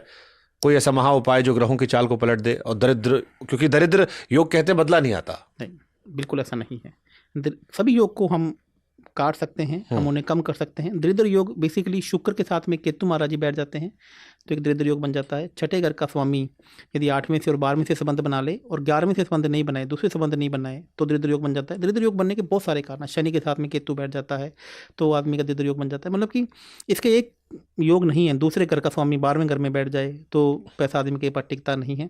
एक उपाय आपको बताता हूँ, यदि किसी की कुंडली में शुक्र केतु बैठा हो, मेरे उपाय कभी भी आप चेक कर लीजिएगा, मैं हमेशा सनातन धर्म की या समाज सेवा की बात करता हूँ। शुक्र मैंने गाय और केतु मैंने गाय का बच्चा, तो आपको ऐसी गौ माता की सेवा करनी है जिन्होंने अभी बच्चा दिया हो। ओके। ऐसी तो शुक्र और केतु का आपका योग कट जाएगा, क्योंकि शुक्र मैंने लग्जरी और केतु मैंने थैंक यू। तो अब आपको ऐसी गौ माता की सेवा करनी है जिन्होंने अभी बच्चा दिया हो। यदि आप नहीं सेवा कर सकते तो हॉस्पिटल में जाइए, ऐसी स्त्रियों की सेवा कीजिए, गरीब महिलाओं की सेवा कीजिए जिन्होंने बच्चा दिया हो। जच्चा बच्चा वार्ड होते हैं ना, तो भी शुक्र केतु है। और या फिर कुत्तों को, केतु मैंने कुत्ते और शुक्र मैंने दही, तो कुत्तों को हम दही भी पतला करके पिला सकते हैं। मतलब ऐसे असंख्य उपाय हैं जो हम आपकी कुंडली को देख के बता सकते हैं। लोग कहते हैं कि मेहनत से पैसा आता है। मैं भी ये मानता हूँ कि आप मेहनत कीजिए, ऊपर वाला साथ देता है। तो जो लोग ये मानते हैं कि पैसा मेहनत से आता है और आप जो कहते हैं कि पैसा दिशा से आता है, तो सवाल हमारे मन में ये आता है कि इंसान सिर्फ अपनी तिजोरी की दशा दिशा, अपने ऑफिस की टेबल पोजीशन बदलकर क्या अपनी जेब का बटुआ भारी कर सकता है? पैसा, मैंने क्या बोला, कर्म तो करना ही पड़ेगा, ये तो बात मैं आपको आंसर दे चुका हूँ। लेकिन तिजोरी की बात करते हैं कि तिजोरी में समझ लीजिए कि हमारे घर के अंदर 4 प्रकार की दिशाएं होती हैं। पहली जल की दिशा, अग्नि की दिशा, वायु की दिशा और पृथ्वी तत्व की दिशा। वायु की दिशा का मतलब, वायु की एक जोन होता है, नॉर्थ वेस्ट जिसे जोन कहा जाता है। उसका मतलब भी क्या कि वहाँ पे जो भी चीज़ रहेगी वो उड़ा के ले जाएगा। तो यदि आपकी गलती से तिजोरी नॉर्थ वेस्ट में आपने बना के रख दी तो पैसा आपके पास टिकेगा ही नहीं। आप बहुत मेहनत कर रहे हो, चीज़ें कर रहे हो, तो पैसा आपके पास कभी भी रहेगा नहीं। रोटेशन में मतलब कि वो, तो यदि वही तिजोरी उठा के हम साउथ वेस्ट में रख दें, तो साउथ वेस्ट का जोन का काम ही है कि किसी भी चीज़ को स्टेबल करना, किसी को चीज़ को पकड़े रखना, किसी भी चीज़ को मजबूत कर देना। बट जैसे आपने आज ये कहा, आपने हमसे कहा जब हमारी आपकी बातचीत हो रही थी कि आपके खाते में पैसा नहीं बचेगा। अब मेरे मन में सवाल ये, अब तो तिजोरियां होती नहीं है, अब तो सारा पैसा बैंक में होता है, तो आप ये कैसे बता लेते हो कि भैया तुम्हारे खाते में पैसा जाएगा तो उड़ जाएगा, तुम्हारे में रहेगा तो बच जाएगा? क्योंकि सेकंड हाउस जो पैसे का रोकने का हाउस है वो वृषभ राशि है। वृषभ राशि में चंद्रमा महाराज जी उचके होते हैं और आपकी कुंडली में चंद्रमा महाराज जी के साथ में केतु बैठे हुए थे। तो चंद्रमा को जो सबसे बड़ा ग्रहण है वो केतु लगाता है। आपने देखा ना, सूर्य और राहु को, सूर्य और चंद्रमा को राहु और केतु ग्रहण लगाते हैं। चंद्रमा को पूर्ण ग्रहण केतु लगाता है और सूर्य को पूर्ण ग्रहण राहु लगाता है। तो आपकी कुंडली में जैसे ही मैंने खोल ली तो उसमें देखा चंद्रमा केतु बैठा हुआ है। तो मैंने बोला कि पैसा अपने अकाउंट में मत रखिए, क्योंकि आपको चंद्रमा, आपकी कुंडली में चंद्रमा का ग्रहण है। तो चंद्रमा ग्रहण में और भी बताता हूँ, जब आप पॉजिटिव होंगे तब भी खूब पॉजिटिव होंगे, और जब आप नेगेटिव होंगे तब भी आप खूब नेगेटिव होंगे। चंद्रमा केतु, आपका इंट्यूशन का लेवल अलग ही होगा। जब आप कलम के ऊपर आपकी बहुत अच्छी पकड़ होगी, जब आप लिखने बैठेंगे तो साक्षात माँ चंद्रमा भी आपके साथ में आपका साथ देगा, क्योंकि चंद्रमा केतु का योग आपकी कुंडली में है और वो भी मिथुन की राशि में। मिथुन की राशि को वायु तत्व की राशि कहा जाता है दोस्त। इंस्टाग्राम की, यूट्यूब की फॉलोअर्स की राशि कहा जाता है।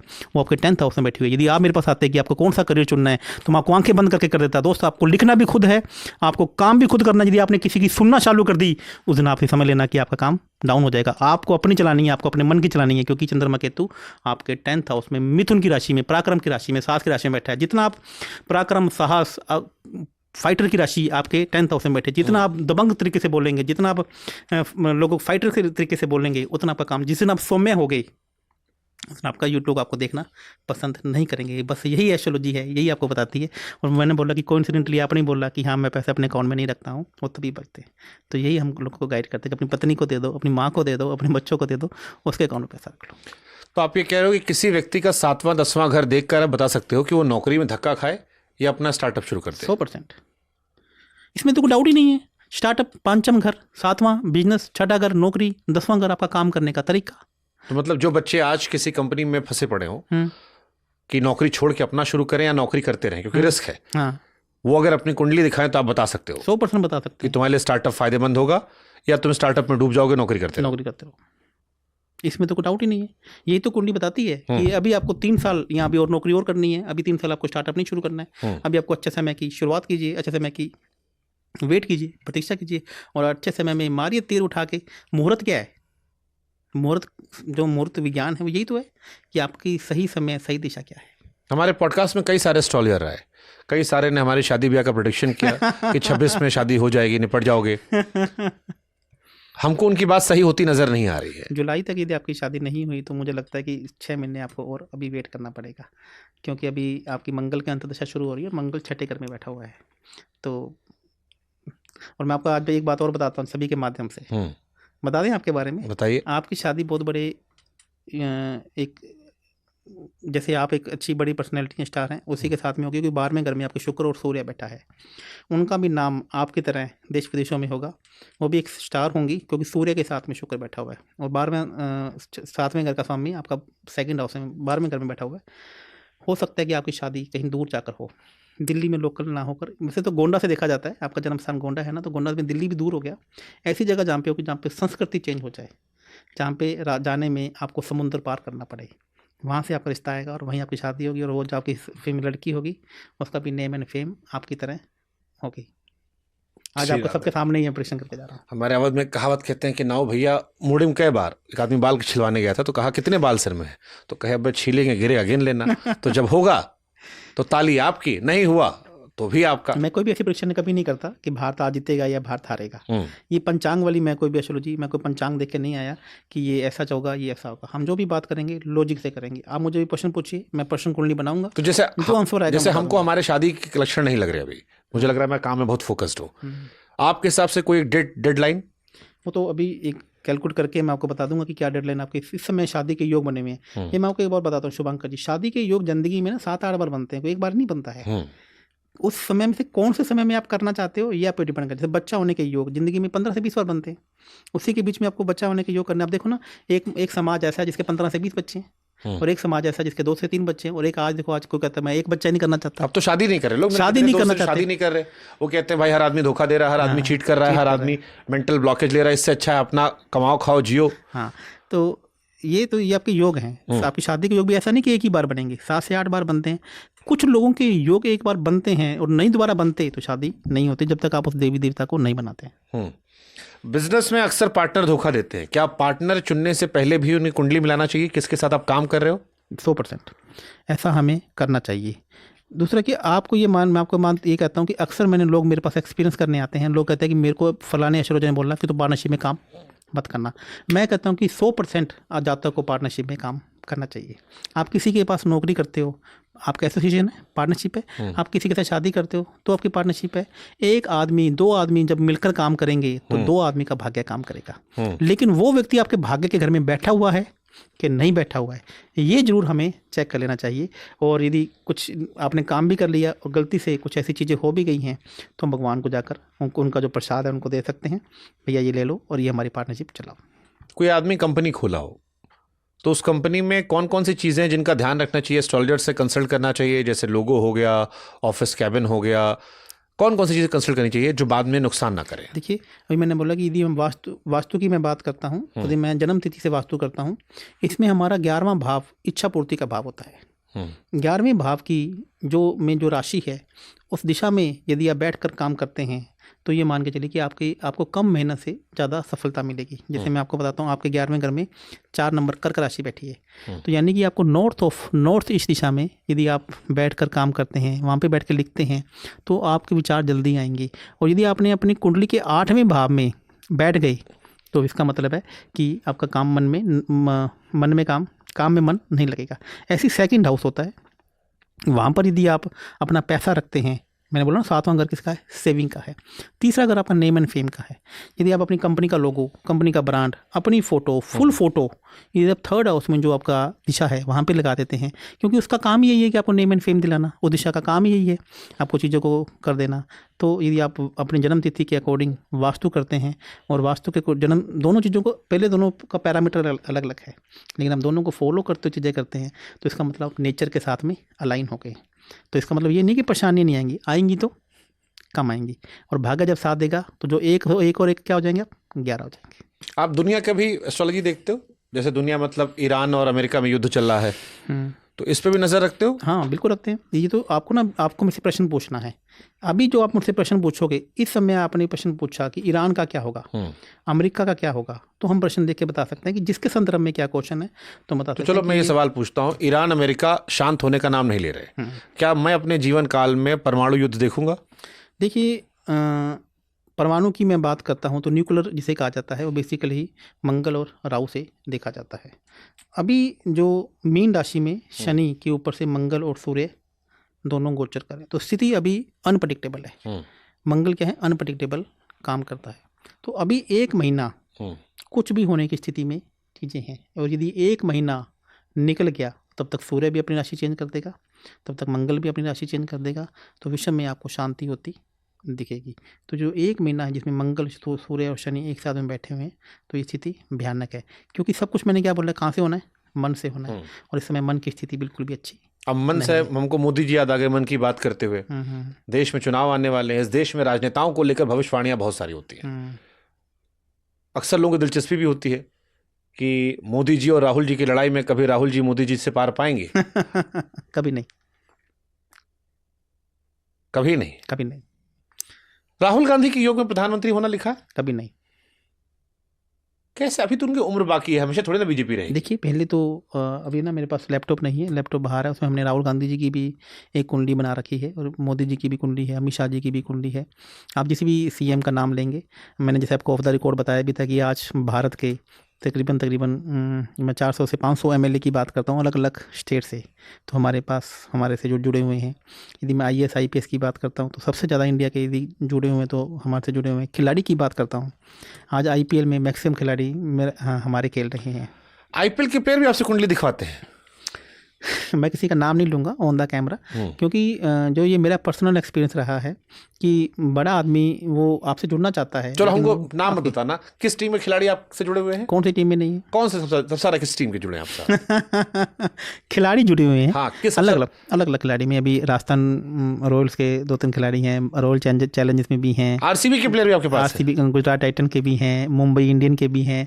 आप ऐसा बता देना कौन सी टीम है। देखिए, ये मेरी और उनकी हमारी आपस की बात है, तो ना तो हम उनका नाम, देखिए होता क्या है ना, एक झूठी पब्लिसिटी हो जाती है। एक आदमी एक बड़े स्टार के साथ में, अभी मैं कल मुंबई में था, तो मुंबई में एक मेरे क्लाइंट का, अभी मैं IPO कल ही हमारा लॉन्च हुआ है, एक क्लाइंट का मैं बेल जाके आया हूँ कल। उसके बाद पूरा दिन मैं स्टार के साथ में था, शाम को मैं 2-3 खिलाड़ियों के साथ में था, तो कल पूरा दिन में से ये ऐसा लगा। तो वो होता है ना, पहले मेरे को भी बहुत एक शौक था कि मैं आज इसके साथ हूँ, एक फ़ोटो डाल रहा हूँ, एक फ़ोटो। अब क्या लगता है कि ना, कि उनको भी लगता है कि हमें एक प्राइवेसी चाहिए, हमें एक रूम चाहिए कि आप हमारा फ़ोटो सोशल मीडिया में या किसी के साथ में मत डाल, क्योंकि बड़ा आदमी को। तो आप लोग IPL की भी प्रेडिक्शन करते हो किस साल कौन ट्रॉफी उठाएगा?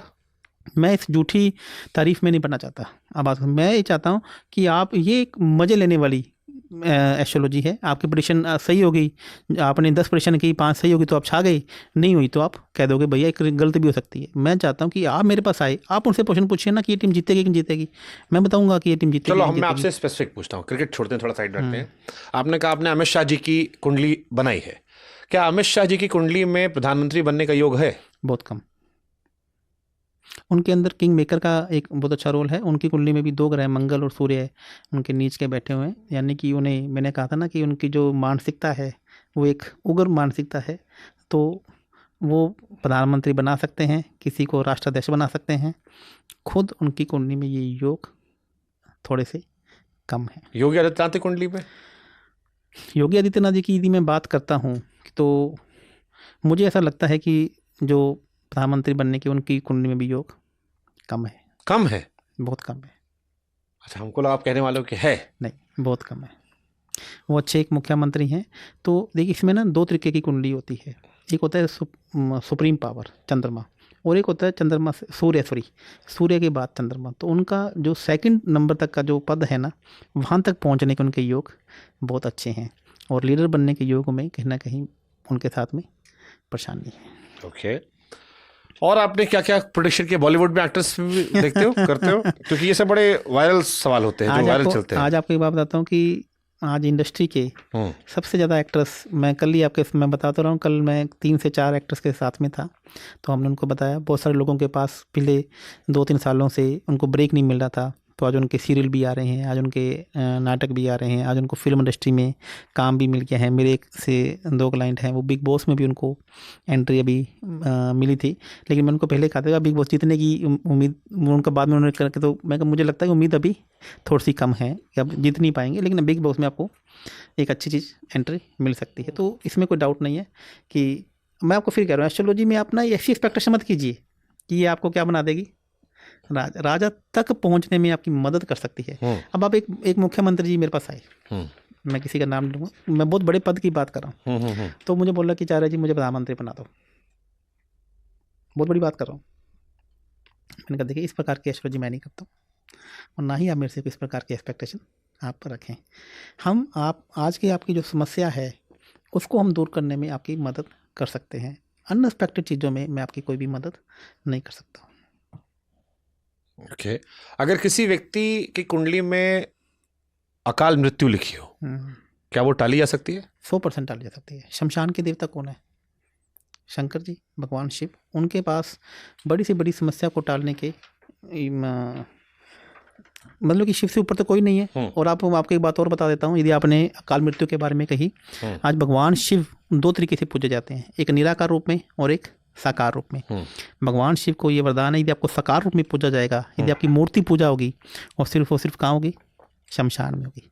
आज देखो, आप भारत के एक बहुत बड़े गुरु हैं, मैं उनका नाम नहीं लेना चाहता, वो छोटी छोटी भगवान शिव की फोटोएं, मूर्तियाँ बांट रहे हैं, आप अपने घर पे लगा रहे हो। भगवान शिव की घर पे पूजा जब भी होगी वो निराकार रूप में होगी, वो शिवलिंग के रूप में होगी। साकार रूप में पूजा हो ही नहीं सकती, क्योंकि साकार रूप में पूजा उनकी होगी तो सिर्फ और सिर्फ शमशान में होगी, क्योंकि वो तंत्र के भी सबसे बड़े देवता है, जो अघोरी करते हैं। और हाँ, बिल्कुल अघोरी करते हैं। तो आपको भगवान शिव के पास तभी जाना है जब आपको मोक्ष से संबंधित समस्या आ रही है। आपने कहीं कहा था कि पाकिस्तान के निपटने का साल है ये? 100%। पाकिस्तान के चौथे घर में 4 शत्रु ग्रह बैठे हैं, एक टुकड़ा उनका पहले हो चुका है, और दूसरा टुकड़ा होने के योग 2026 से उनके बनने शुरू हो चुके हैं। देखिए, मैं थोड़ा सा ना आपको डिटेल में बताता हूँ। लोग भारत की कुंडली बनाते हैं, भारत की कुंडली तो कोई बन ही नहीं सकती। क्यों? क्योंकि आप मुझे बताओ ना कि भारत का जन्म कब हुआ? पता नहीं, किसी को पता ही नहीं है। पाकिस्तान का जन्म हुआ ना 14 अगस्त को 1947 को। भारत का जन्म कब हुआ है? और आप कैसे कह सकते हो कि भारत की दशा चल रही है?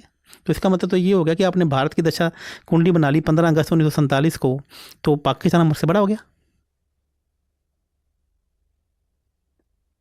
सोचिए, तो जानने में हम कितना बड़ा अपराध कर रहे हैं भैया। भारत के विषय में हमें कोई बात करनी है तो हम प्रश्न कुंडली से कर सकते हैं, जबकि पाकिस्तान की कुंडली है हमारे पास। आओ, जब सभी देशों की कुंडली है, बांग्लादेश की कुंडली है, नेपाल की कुंडली है, म्यांमार की कुंडली है, अफगानिस्तान की कुंडली है, लेकिन भारत की थोड़ी ना है। भारत विश्व गुरु है। अभी जन्म लेने से हमारे मन में एक बड़ा क्यूरियस सवाल आया। हमने एक IVF के डॉक्टर का पॉडकास्ट किया था, तो उन्होंने कहा कि अब लोग अपने पंडित से तय करके आते हैं कि 11:11 बच्चा पैदा होना चाहिए। अस्पताल वाले ज़्यादा पैसा मांगते हैं कि भैया ठीक है उसी टाइम निकलवा देंगे, और बच्चा उसी टाइम निकल के हाथ में आता है। क्या ये जो प्रकृति से छेड़छाड़ करके बच्चा पैदा करवाया जा रहा है, इस समय निकले, इसकी कुंडली यही बने, उस पर वो असर होता है जो पंडित ने बताया है? 100%। पहली बात तो मैं उस IVF डॉक्टर से आप बात करना, बहुत समय ऐसा भी होगा उस ऑपरेशन उसका नहीं हो पाएगा, वो ऑपरेशन टल जाएगा। यदि विधि का विधान है कि आपने मूर्त निकाला और आपने कहा और वो ऑपरेशन हो गया, तो इसका मतलब कहीं ना कहीं विधि का विधान ये चाहता है। आपके और मेरे कहने से कोई भी चीज़ पॉसिबल नहीं है, और हमें 100% ऐसा करना चाहिए कि हम एक अच्छा मुहूर्त निकाल लें, बच्चे के जन्म का समय निकाल लें, और उसके नक्षत्र या ग्रहों की चाल को देखकर। पुराने ज़माने में पूरे राजा महाराजा ऐसा करते थे। आप और मैं क्या चीज़ हैं?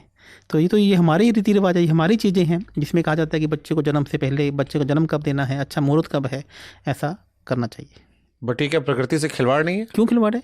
आप ऐसा तो है नहीं। मान लीजिए ये पंडित जी को मुहूर्त जो है वो आज अच्छा लगा हो, लेकिन आज पूरी सिचुएशन नहीं है। आज डॉक्टर से ज़बरदस्ती करवा लिया गया कि थोड़ा सा, डॉक्टर ने कहा ठीक है हो तो जाएगा, लेकिन अगर इस टाइम में कर ज़्यादा बेहतर होता, लेकिन वो टाइम जो था वो आपको बेहतर नहीं लग रहा था। प्रकृति के साथ में खिलवाड़ करके नहीं कर सकते। यदि बच्चा 9 महीने में पूरा हो रहा है तो हमने इसको ये बताया कि आपको 270 दिन के बाद आप 269 में कर लीजिए, 268 में कर लीजिए, कोई ये बोल रहे कि 260 में कर ले, तो ये प्रकृति के साथ में कहीं ना कहीं खिलवाड़ है।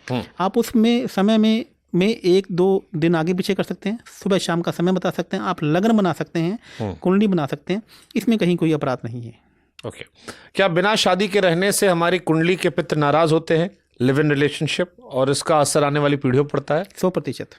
आप में सबसे पहली बड़ी समस्या तो ये है कि आज हिंदू धर्म के लोगों को ये लगने लग गया है कि हमें शादी नहीं करनी है। अरे भैया, शादी नहीं करोगे तो बच्चे कौन करेगा? बच्चे नहीं करेगा तो हमारा समाज का नाम कौन आगे लेके जाएगा? पहले ये बात एस्ट्रोलॉजी से रिलेटेड नहीं है। आप इस बात को वैसे समझने की कोशिश कीजिए। एक समाज आज 10-12 बच्चे पैदा कर रहा है, आपकी कुल का क्या होगा? वैसी चीज़ें खत्म हो जाएंगी, वैसी चीज़ें खराब हो जाएंगी, आपका कुल का नाम। इसका मतलब आप शादी नहीं कर रहे हैं तो पितर, आपका कुल देवता है, वो आपसे नाराज होगा, क्योंकि आप उनकी विरासत को आगे ले जाने में उनकी मदद नहीं कर रहे। हाँ, आपकी शादी नहीं हो रही है और आप शादी करना चाहते हैं, तो इसका मतलब है अब आपके कुल देवता या आपके पितर देवता आपसे नाराज हैं। आपके बच्चा नहीं हो रहा, बच्चा करना चाहते हैं, तो कहीं ना कहीं आपका कुल और आपका पितर देवता आपसे नाराज है। ओके। क्या बेडरूम में राधा कृष्ण की फोटो नहीं लगानी चाहिए? नहीं लगानी चाहिए, क्योंकि राधा कृष्ण जी को रसिया कहा गया है। बेसिकली वो हर आदमी को मोह लेते हैं, उनका नेचर ऐसा है। आप मथुरा चले जाइए, आप राधा के होकर रह जाएंगे, आप कृष्ण जी के होकर रह जाएंगे। आप राधा कृष्ण जी की मूर्ति देख लीजिए, उनकी आंखें देख लीजिए, क्योंकि उनका नेचर ही ऐसा है कि जिसने उसको देख लिया वो उसको अपने आप में मोह लेंगे। तो राधा कृष्ण की मूर्ति जब भी बेडरूम में लगती है तो उसमें से एक पार्टनर का ध्यान कहीं और हो सकता है। ऐसा मतलब कि उनके स्वरूप में ही ऐसी चीज़ें हैं कि आपका नेचर कहीं और भटक सकता है, इसलिए नहीं लगानी चाहिए। ये मतलब ये बड़ा कंट्रोवर्शियल स्टेटमेंट, इससे बवाल हो सकता है। लोग कहेंगे कि भगवान श्री कृष्ण, राधा तो प्रेम के सबसे बड़े मूर्त हैं। तो आप लगाओ ना, घर पे लगाओ। मैं मना कब कर रहा हूँ? नॉर्थ ईस्ट में लगाओ, ईस्ट में लगाओ, साउथ ईस्ट में लगाओ, साउथ वेस्ट में लगाओ, मना बेडरूम कर रहा हूँ। बेडरूम में नहीं लगाओ। बेडरूम में पहली बात, आपको किसी भी देवी देवता की फोटो क्यों लगानी चाहिए? जब आप पति पत्नी के रूप में बेडरूम में सोते हैं, आप फिजिकल रिलेशन बनाते हैं कि नहीं बनाते हैं? तो फिर आप कैसे बना सकते हैं किसी भी देवी देवता के सामने? यदि आपकी उनके प्रति आस्था है, आपके उनके प्रति वो चीज़ें हैं, तो आप कैसे हो जाएंगे उनके सामने? फिजिकल रिलेशन बना लेंगे। सिंपल सी बात है। कृष्णा जी तो नहीं होना चाहिए ना, यही तो मैं लैक ऑफ नॉलेज। आज हम शुभांकर जी बात क्या कर रहे हैं, आज कृष्णा जी की फोटो छोड़ी, कृष्णा जी का पूरा स्वरूप आपको घर पे लगाना चाहिए। जिसको देखो आधे कटे हुए कृष्ण जी लगा रहा है, इसका मतलब क्या है कि आपने वहाँ पे राव स्थापित कर दिया। तो भगवान के देवताओं के कटे फटे चित्र लगा रहा है, कोई देवी देवताओं के रोते हुए की फोटो लगा रहा है। चित्रों का चित्त पे प्रभाव, लाइन को, मेरी बात को देखें, जो चित्र आप देखते हैं उसका डायरेक्ट प्रभाव आपके कहाँ पड़ता है? आपके चित्त पे पड़ता है। तो इस प्रकार का कोई भी रोते भगवान का फोटो आपके घर पे भी नहीं होना चाहिए। गाय को कुछ लोग हरा चारा खिलाते हैं, कुछ लोग रोटी खिलाते हैं। कहीं हमने पढ़ा, आपने कहा कि काला नमक खिलाओ, जिससे हजारों साल से अटके काम और केस हल जाते हैं। तो क्या गाय खिलाएं? बहुत ही बढ़िया बात। आपको खाने में दोपहर में शाम को तीनों चीज़ें अलग अलग चाहिए। तो गाय को क्या गाय को हमेशा हरा चारा चाहिए? नहीं। पहली बात तो काला नमक का कंसेप्ट समझिए। जब भी आप खाना ज़्यादा खा लेते हैं तो आप क्या खाते हैं? हाजमोला या पेट साफ करने की दवाई या एसिडिटी खाते हैं। उसी प्रकार से गौ माता जब ज़्यादा खाना खा लेती है तो काले नमक को चाटती है, जिससे उसका पेट साफ हो जाता है। कई बार ज़्यादा मीठा खाने से भी उसको लगता है कि मुझे अब कुछ खाना है। तो आपको गौ माता को क्या खिलाना है? आपकी तुला राशि में क्या कौन सा ग्रह बैठा है आप चेक कीजिए। आपका सूर्य बैठा है तो गौ माता को दलिया खिलाइए। बुध बैठा है तो आपको खीरे, हरी सब्जियाँ खिलानी है। शुक्र बैठा है तो ज्वार या आटे की रोटी खिलानी है। और शनि महाराज जी बैठे हैं तो आपको ऐसे काला नमक खाना। ये व्यवस्था है ताकि हर लोग गौ माता को कुछ ना कुछ खिलाते रहें। आज जिसे देखो चारा खिलाया जा रहा है, क्या आते हैं आपको तो पिज़्ज़ा भी चाहिए, डोसा भी चाहिए, पराठे भी चाहिए, आलू भी चाहिए, मूली भी चाहिए, और गौ माता को चारा चाहिए। तो ये व्यवस्था बनाई है हमारे ऋषियों ने, हमारे देवी देवताओं ने, कि हमारे सभी जानवरों को, मछलियों को कौन क्या डाले। ठीक है, भी कौन क्या डाले। डॉक्टर कहते हैं जीन पत्री मिलाओ, आप कहते हैं जन्म पत्री मिलाओ। अब एक आदमी सोच रहा है कि भैया प्यार करें तो पहले उसके पापा मम्मी हिस्ट्री देखें या जन्म पत्री मांगे, और ऐसा ना हो जन्म पत्री मांगने के चक्कर में लड़की निकल जाए, लड़का निकल जाए। धर्मशास्त्र में लव मैरिज कैसे देखा गया है? पंचम हाउस से लव, तो ये जो है ये तो ऐसा तो है नहीं कि लव मैरिज आज ही आई है, लव प्रेम विवाह तो राधा जी के समय में, राम जी के समय में। सनातन धर्म में लव मैरिज करना सही है? बिल्कुल सही है। जहाँ पर आपका दिल मिला है, जहाँ पे आपका प्रेम मिला है, तो सनातन धर्म में कहीं प्रेम विवाह को लेकर कहीं कोई बात नहीं। अब जीन पत्री मिला है, जन्म पत्री मिला है? जन्म पत्री मिलाएंगे। जन्म पत्री को मिलाते हुए आप जीन पत्री का फिर जब कुछ भी मिलाते रहिए, आपका सब कुछ अपने मिलता जाएगा। तो शादी में जन्म पत्री क्यों मिलानी चाहिए? शादी में 16 चीज़ें इसमें मिलाई जाती है। इसमें आपका ना नेचर समझा जाता है। मान लीजिए कि आप पृथ्वी तत्व के, मैंने बोला कि आप अग्नि तत्व के हैं, वो सामने वाला जल तत्व का है, तो आपका नेचर समझा जाता है। आपने एक शब्द सुना होगा मांगलिक, कि मांगलिक की शादी मांगलिक से करनी चाहिए। क्यों? क्योंकि मंगल जिसका चौथे घर में, 7वें घर में, 8वें घर में, 12वें घर में होता है, वो मांगलिक है या लगन में होता है। तो उनका जो नेचर है उग्र नेचर है। उग्र नेचर वाले की उग्र नेचर से भी शादी करा दी जाती है, ताकि जब ये दोनों लड़ेंगे तो लड़ सर फोड़ के रह लें। आप सर फोड़ कर लेंगे, तो अब दूसरा सर इसलिए सर नहीं फोड़ेगा क्योंकि उसको पता है भैया ये सामने वाला मैं मारूंगा तो ये मुझको 2 मारेगा। बट जितने डिवोर्स केसेस होते हैं समाज में जब हम जाते हैं, आई एम श्योर उनमें बहुत सारे केस होते हैं जहाँ पे कुंडली में आपस में गुण मिल गए। गुण मिलाना अकेला चीज़ें नहीं है, यही तो मैं आपको कहना चाहता हूँ शुभांकर जी। आप देखो, जिसको तेरा गुण मिला देता है या फिर कुंडली मिलान कर देता है। 7वां घर इंपॉर्टेंट है। 7वां घर आपकी स्टेबिलिटी को दिखाता है, 5वां घर आपके लव एंड रिलेशनशिप को दिखाता है। वो भी मिलाने चाहिए। ये भारत में अभी तक नहीं मिलाए जा रहे। ओके, ये इंपॉर्टेंट है। ये इंपॉर्टेंट है कि आपकी शादी चलेगी या नहीं चलेगी। गुण तो मिल गए आपके, 36 में से 32 गुण मिल गए। मैं आपको एक किस्सा सुनाता हूँ। मैं चंडीगढ़ में एक बहुत बड़े IPS के यहाँ घर पर गया, तो मुझे किसी ने मिलवा दिया उनके साथ में। कहते ये आचार्य जी हैं, ये आप इनसे एस्ट्रोलॉजी कराइए, आपको आनंद आएगा। उनके बच्चों की उन्होंने मुझे 2 रिश्ते दिखाए कि इनमें से कौन सा रिश्ते को शादी करना। एक में 36 में से 32 गुण मिल रहे थे, दोनों बच्चे मांगलिक थे, तो सभी पंडितों ने बोला कि इस रिश्ता कर दो। दूसरे के देखा 36 में से 22 गुण मिल रहे थे और कुछ चीज़ें, लेकिन स्टेबिलिटी का हाउस क्या था उनका ज़्यादा मजबूत था। तो मैंने बोला कि आप इस बच्चे से शादी कर लो। तो वो IPS उठा और मुझे चिल्लाने लग गया कि आप लोगों की यही तो आदत है कि आप हमें भटकाव करते हैं। तो मैंने बोला दोस्त, मैं आपको इस लॉजिक से समझाता हूँ कि बच्ची का ये 7वां घर, इस बच्ची का दोनों में कुंडली में तलाक के योग हैं, तो कभी भी शादी नहीं करनी चाहिए। दोनों में एक के तलाक के योग हैं, एक में संबंध विच्छेद का योग है। पहले तो तलाक हमारे शब्द नहीं है। तलाक शब्द किसका है? मुस्लिम समाज का है, उर्दू शब्द है। तलाक हमारे ये भी नहीं है। हमारे यहाँ शब्द क्या बोला गया? संबंध विच्छेद। तो मैंने कहा दोनों में कुंडली में संबंध विच्छेद दिखा रहा है, तो हमें यहाँ पे नहीं जाना चाहिए। एक में होता तो कहीं ना कहीं रो पिट के चल जाएगी। तो इसलिए मैं आपको बोल रहा हूँ दोस्त, इसमें नहीं। तो 6 महीने के बाद उन्होंने कोड़ों पर लगा के शादी की। मेरी बात को नहीं मानना, 6 महीने के बाद दोनों में अलगाव हो गया। अलगाव। तो इसलिए मैं कहता हूँ। आप ये घंटी हमें दिखा रहे हैं, यहाँ पर रखी हुई है, आप अपना लेकर आए, जिसमें क्या खूबी है? देखिए, ये बेल की मैं बात करता हूँ तो ये बेल प्योर कांसे की बनी हुई है। आप ये मेरे पास थोड़ी सी आज छोटे साइज की बेल आ गई, तो इसमें तो इसकी जो आवाज़ है, मैं आपको ये बेल तभी हमने बेचना भी बंद कर दिया है।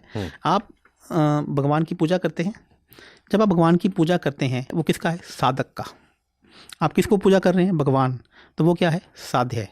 तो जो पूजा में आप मटेरियल यूज करते हैं वो आपके साधन हैं, और जो आप भक्ति कर रहे हैं वो आपकी साधना है। मेरी बात को समझ रहे हैं? समझ रहे हैं। एक बेल आपकी आई है शायद, देखिए। हाँ, ये बेल ठीक है। ये उठाओ यार, दिमाग ही खराब कर दिया तुमने। हाँ ठीक है। तो ये आप देखते हैं, तो ये देखिए, ये बेल का आवाज़ अभी तक आपको सुन रहा है। आपके घर पे जो भी ब्रास की बेल पड़ी हुई है उसका साउंड ही नहीं है। Lack of knowledge. तो मतलब कि जो देवी देवताओं को ऐसी बेल चाहिए जो आपके कर्म प्रिय हो, जिसके बजते ही पूरा का पूरा आसपास का माहौल क्या हो जाए? चेंज हो जाए। और ये बेल, ये हाथ से बनी हुई है, ये कांसे की बनी हुई है, और इसके ऊपर कदम की लकड़ी से कार्विंग की हुई है। और उसके ऊपर जो भी ये बना हुआ है ना, ये श्री यंत्र की आकृति का, जो हमारे शास्त्रों में लिखा गया है। और ये एक एक बेल हम लोग अभिमंत्रित करते हैं। एक एक बेल हम लोग इसके अंदर प्राण डालते हैं। और अब इस बेल को मैं इसके फ़ायदे आपको बताता हूँ। आप मंदिर में जाते हैं, आप घंटी करते हो, घंटी आपके सिर क्या होती है? आपके सिर के पास। तो इस बेल को लीजिए, और आप फॉरेन में बैठे, इंडिया में बैठे, कहीं बैठे, ये साउंड हीलिंग का काम करती है। आपका बच्चा काम नहीं कर रहा है, उसका काम में फोकस नहीं है, आप इस बेल को अपने ऊपर दे दें, आप देखेंगे आपकी पूरी वाइब्रेशन खड़े हो जाएंगे, आपके रोंगटे खड़े हो जाएंगे। आपको लगता है आपके घर में माहौल अच्छा नहीं है, घर में नेगेटिविटी है, इस बेल को लीजिए, वॉशरूम को छोड़कर आप पूरे घर में बजाना चालू कर दीजिए। मैं आपको कहता हूँ 21 दिनों के अंदर अंदर आपके घर का माहौल चेंज हो जाएगा। क्योंकि ये हम लोग शास्त्रों के बारे में जानते नहीं हैं। आज मुझे मेरे गुरु ने यही शिक्षा दी है कि तो आचार्य बनने तो जा रहा है दोस्त, तो तेरे पे सिर्फ और सिर्फ तेरा काम पैसे कमाना नहीं है, तेरा काम लोगों को ये पहुँचाना भी है कि हमारे शास्त्रों में लिखा क्या गया है। दिखाई जरा बेल। देखिए, अभी तक देखो साउंड आ रहा है, 7 से 9 सेकंड तक इसका साउंड आता है।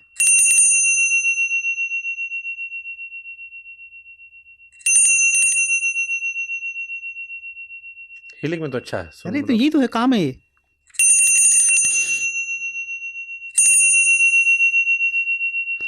किसी बच्चे का फोकस नहीं है, कंसंट्रेशन नहीं है, आप ये बेल अपने घर पे ये नॉर्मल घंटियों से अलग है।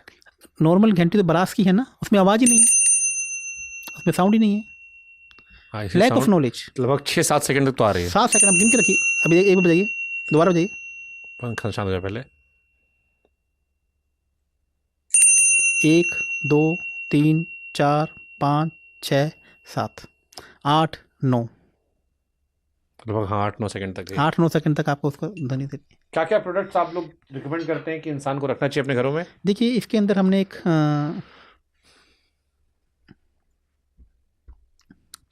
देखिए अभी हमने बात की कि वैसे तो एक मैंने पूजा किट भी बनाई है, इसके बारे में मैं आगे बात करता हूँ। एक ये श्री यंत्र है। यदि आपको पैसा, आपको अपने लक्ष्य की प्राप्ति, लक्ष्य को भेदन करना है, तो लक्ष्य का मतलब लक्ष्मी, तो ये श्री यंत्र, ये यंत्रों का राजा है। हमारे शास्त्रों में ऐसा बोला गया है कि श्री यंत्र से बढ़कर कोई भी यंत्र नहीं है। ये एक श्री यंत्र की आप इसको आकृति आप देखेंगे तो ये गुंबद के शेप की बनी हुई है। आप कामाख्या जी के आपने नाम सुना है? उनका गुंबद श्री यंत्र की आकृति का बना हुआ है। भगवान राम का मंदिर बना है, कृष्ण जी का मंदिर बना है, विष्णु जी का मंदिर है।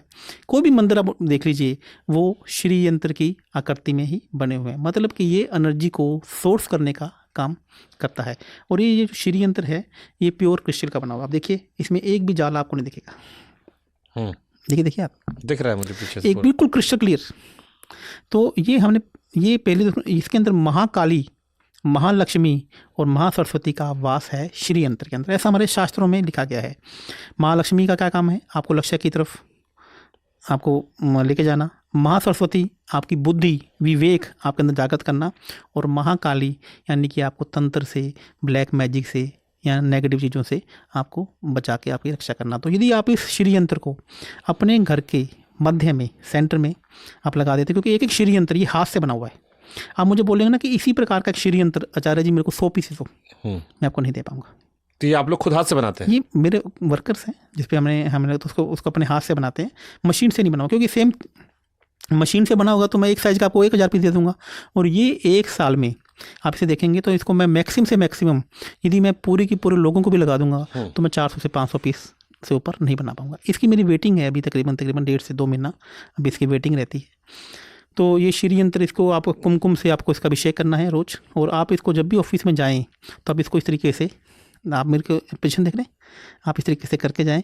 आपको इसको लेने से पहले आपको अपना नाम, गोत्र, मुझे सब कुछ बताना होता है ताकि हम इसको आपके नाम से अभिमंत्रित करके देते हैं। आप इन्हें अपने घर के मध्य में लगा सकते हैं या फिर साउथ ईस्ट में लगा सकते हैं। और आप फिर देखिए कि आप अपने लक्ष्य की प्राप्ति में माँ काली, माँ लक्ष्मी और माँ सरस्वती आपका कैसे आपका साथ देते हैं। सुंदर। और इस घंटी ये माइंड हीलिंग के लिए है। ये माइंड हीलिंग, और ये मंदिर में भी घंटी होनी चाहिए ना। आज हर सनातनी के घर पे ये बेल होनी चाहिए। एक बार पूजा किट मंगाइए बार। अद्भुत, इसका तो डिज़ाइन ही मुझे अच्छा लगा। ये बहुत दिल से बनाई हुई चीज़ें हैं जो मैंने अभी आपके लिए बनाई हैं। देखिए अभी एक पूजा किट की बात करते हैं। ओके, इस पूजा किट में क्या क्या चीज़ें आती हैं? देखिए ये पूजा किट हमने तैयार की है शुभांकर जी। इसके अंदर आप देखेंगे तो ये एक लक्ष्मी प्राप्ति हवन कप्स हैं। ये एक इसमें अगरबत्ती है। ये देसी घी है। मैं आपसे बात पूछना चाहूँ, आपने देसी घी का नाम सुना है? सब लोगों ने इसका नाम सुना है। देसी घी को कहा जाता है? हमारी अपनी जो स्वदेशी गाय हैं उनसे बना हुआ। शुभांकर जी आज आनंद आ गया आपसे बात। मतलब कि घी, देसी घी का मतलब है देसी गाय से बना हुआ घी, ना कि प्योर घी। देसी घी का मतलब क्या है? जो हमारी स्वदेशी गाय से, स्वदेशी गायें हैं। और स्वदेशी गाय की पहचान क्या है? ना के बराबर है ये नहीं हमारे पे। गाय बहुत है, मतलब उनसे कम मात्रा में घी आता है, कम मात्रा में दूध आता है। कम मात्रा में दूध कम आएगा तो घी कम आएगा। तो स्वदेशी गाय की पहचान क्या है? जिसकी पीठ पर शिवलिंग जैसी आकृति बनी होगी, वो देसी गाय होगी। आगे देसी गाय में 32 प्रकार की देसी गायें होती हैं, गिर गाय हैं, या बहुत सारे नाम हैं देसी गाय में। तो ये आप देखिए, इसका कलर देखिए। और आज जानने में जो मार्केट में 700 रुपये का घी मिल रहा है, या तो जर्सी गाय का है या फिर भैंस का है।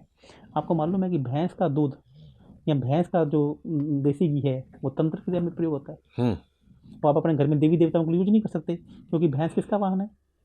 यमराज यमराज का वाहन है, तो आप उसका प्रयोग कैसे कर सकते हैं देवी देवताओं को मनाने में? हालांकि यमराज भी हमारे देवी देवता हैं, वो कोई दानव नहीं है, असुर नहीं है, वो भी भगवान शिव के भगत हैं, लेकिन उनका दूध, भैंस का दूध हम अपने बच्चों को नहीं दे सकते। भैंस के बारे में क्या कहा जाता है? गई भैंस पानी में, काला अक्षर भैंस बराबर, भैंस के आगे बीन बजाने से क्या फ़ायदा, और वही भैंस का दूध। या जर्सी गायें, आपको मालूम है कि जो जर्सी जो गायें हैं वो गाय नहीं है, वो गाय जैसा दिखता हुआ एक जानवर है। गायें तो माता है, देसी गाय वो तो माता है। वह ऑस्ट्रेलिया और न्यूजीलैंड की नस्ल है, जिस पे एक अभी साइंटिस्ट ने, वहाँ के साइंटिस्ट ने रिसर्च की थी और बताया था कि ये गाय का दूध पीने से इसमें ऐसी केमिकल्स हैं जो आपकी बॉडी में कैंसर का काम करते हैं। और हम देखो आज इंडिया के अंदर सभी लोग, जो भी मार्केट में दूध बिक रहा है, या तो जर्सी गाय का है या फिर भैंस का है, क्योंकि वही दूध ज़्यादा देती हैं। देसी गाय, हमने राजस्थान में, जयपुर में, आपको मैं बुलाऊँगा, 6000 गौ माता हमारे पास हैं गौशाला के अंदर, और हमने एक प्लांट लगाया है देसी गाय का। भगवान को जान देनी है शुभंकर जी, तो मैंने ये देखा कि मेरे गुरु के आशीर्वाद से एक प्योर देसी घी ये हमने बनाया कि आप इसको खाने में भी यूज़ कर सकते हैं और आप इसको पूजा में भी यूज़ कर सकते हैं। मैं कहता हूँ मत कीजिए आप खाने में, लेकिन कम से कम भगवान के आगे तो आप इसको यूज़ कीजिए। तो ये प्योर देसी गाय का, देखिए आप इसको खोल के देखिए, आपको आनंद आएगा। तो इसमें ऐसी नहीं, मैं देख लिया हमारे घर में कि देसी गाय है, तो मैं इससे वाकिफ़ हूँ। हाँ, इस गाय के घी से, और जो मार्केट डब्बे वाला आता है, डिब्बे वाला घी आता है, यदि वो ये उसका कलर येलो है तो उसका मतलब उसमें कलर डाला गया है, वो कलर है नहीं। तो ये प्योर देसी गाय का घी है, ये आप खाने में भी यूज़ कीजिए। मैं आपको एक बात तो बताता हूँ, जानने में हम अपने बच्चों को जहर दे रहे हैं, क्योंकि हम भैंस का दूध दे रहे हैं या फिर देसी गाय का घी खिला रहे हैं। दूसरा, हमने ये एक अगरबत्ती हमने बनाई है, ये मेरा कोई पेशा नहीं है, लेकिन इसको मैंने पेशे में लिया। उसके पीछे का मैं कारण बताता हूँ कि अगरबत्ती का मतलब क्या है। अगरबत्ती का नाम अगरबत्ती क्यों पड़ा? क्योंकि अगरबत्ती में अगर और तगर नाम की एक जड़ी बूटी होती है। अगर और तगर नाम की एक जड़ी बूटी है, तभी उसका नाम अगरबत्ती है। और आज मार्केट में जितनी भी अगरबत्ती मिल रही है, उसमें अगर तगर और लोभान का तो नाम ही नहीं है, बस उसमें तो खुशबू डाल दी है। और दूसरा, अगरबत्ती कभी भी बैम्बू की बनी नहीं होनी चाहिए, जैसा कि हमने पहले कहा कि बैम्बू खोखला है। बैम्बू तभी प्रयोग होगा जब किसी की डेथ हो जाएगी, और लोग इस बात से वाकिफ़ नहीं है। और आज जितनी भी मार्केट में अगरबत्ती मिल रही है या धूप मिल रही है, उसमें लकड़ी का बुरादा यूज होता है, और धूप के अंदर चमड़ा नहीं, टायर का बुरादा यूज होता है। आपको मालूम है जो लकड़ी का बुरादा है, ये नीच का सूर्य रिप्रेजेंट करता है। जब आप इसे जलाते हैं तो इससे आपका हार्ट अटैक होने का खतरा बढ़ता है। और इसमें प्योर गाय का गोबर हमने यूज़ किया है। गाय का गोबर जब भी चलेगा तो उसमें जो धुआं आएगा वो आपकी आंखों में भी पड़ा या आपके अंदर भी चला गया तो आपको उसका फ़ायदा मिलता है। जबकि वो धुआं आपकी बॉडी में भी जाएगा तो आपके हार्ट अटैक का कारण बन सकता है। तो ऐसे ये लक्ष्मी प्राप्ति हवन कप्स हैं, इसको रात को 8 बजे के बाद, आप देखो पुराने ज़माने में हमारी दादी माँ क्या करती थी, पूरे घर में गोबर के कंडे के ऊपर कपूर जला के, तेज पत्ता जला के, लौंग जला के धूनी देती थी। ये रात को 8 बजे के बाद, क्योंकि 8 बजे के बाद ऐसा कहा जाता है हमारे शास्त्रों में कि शुक्र महाराज जी विचरण करते हैं। क्योंकि जब रात किसकी है? शनि की। दिन सूर्य का है, रात शनि की है। तो रात को 8 बजे के बाद जब पूरा अंधेरा हो जाता है, तब शुक्र महाराज जी अपने आप को कंफर्टेबल समझते हैं, विचरण करते हैं। तो ये लक्ष्मी प्राप्ति और नेगेटिविटी आपको दूर करनी है, तो ये हवन कप आपको पूरे घर में रोज धुनी देनी चाहिए। तो ये हमने पूरी किट बनाई है, जिसके अंदर एक ये टेम्पल स्प्रे है जो हम लोग स्प्रे लगाते हैं। हम आपको, आप भी कहेंगे स्प्रे की मैं बात करता हूँ, हम सब लोग रूम स्प्रे लगाते हैं। रूम स्प्रे में क्या होता है? स्पिरिट होता है, एल्कोहल होता है, और जो एल्कोहल है वो नीच का शनि रिप्रेजेंट करता है। अब उससे क्या होगा कि आप जानने में मंदिर में आप स्प्रे तो लगा देते हैं, लेकिन उसमें क्या है? एल्कोहल है। रूम स्प्रे लगा देते हैं, उसमें स्पिरिट है। तो ये हमने इसमें टेम्पल स्प्रे, एक पॉजिटिव स्प्रे बनाया। यदि आपका मूड कितना ही ख़राब हो, आप पॉजिटिव स्प्रे मेरा लगा दीजिए, आपका मूड तुरंत ठीक हो जाएगा। तो टेम्पल स्प्रे का बेसिकली, या मंदिर में इसको आप स्प्रे कीजिए। इसी प्रकार इसमें चावल, रोली, मौली, सिंदूर, तिलक, सफ़ेद चंदन, लाल चंदन, गंगा जल। ये गंगा जल में हमने ऋषिकेश में प्लांट लगाया है, वहाँ पे समरसिबल लगाया है। ये हमने, ये पूरे भारत में अभी तक ये हमारा पहला प्लांट है। ये जो गंगा जल है, आप इसका सेवन करेंगे तो ऐसा गंगा जल आपने नहीं पिया होगा। मेरी आपसे रिक्वेस्ट है, एक बार आप इसे पी के देखिए, और आप इसे लैब से चेक करवाइए कि कोई इसको नीट एंड क्लीन नहीं किया, बिल्कुल प्योर है।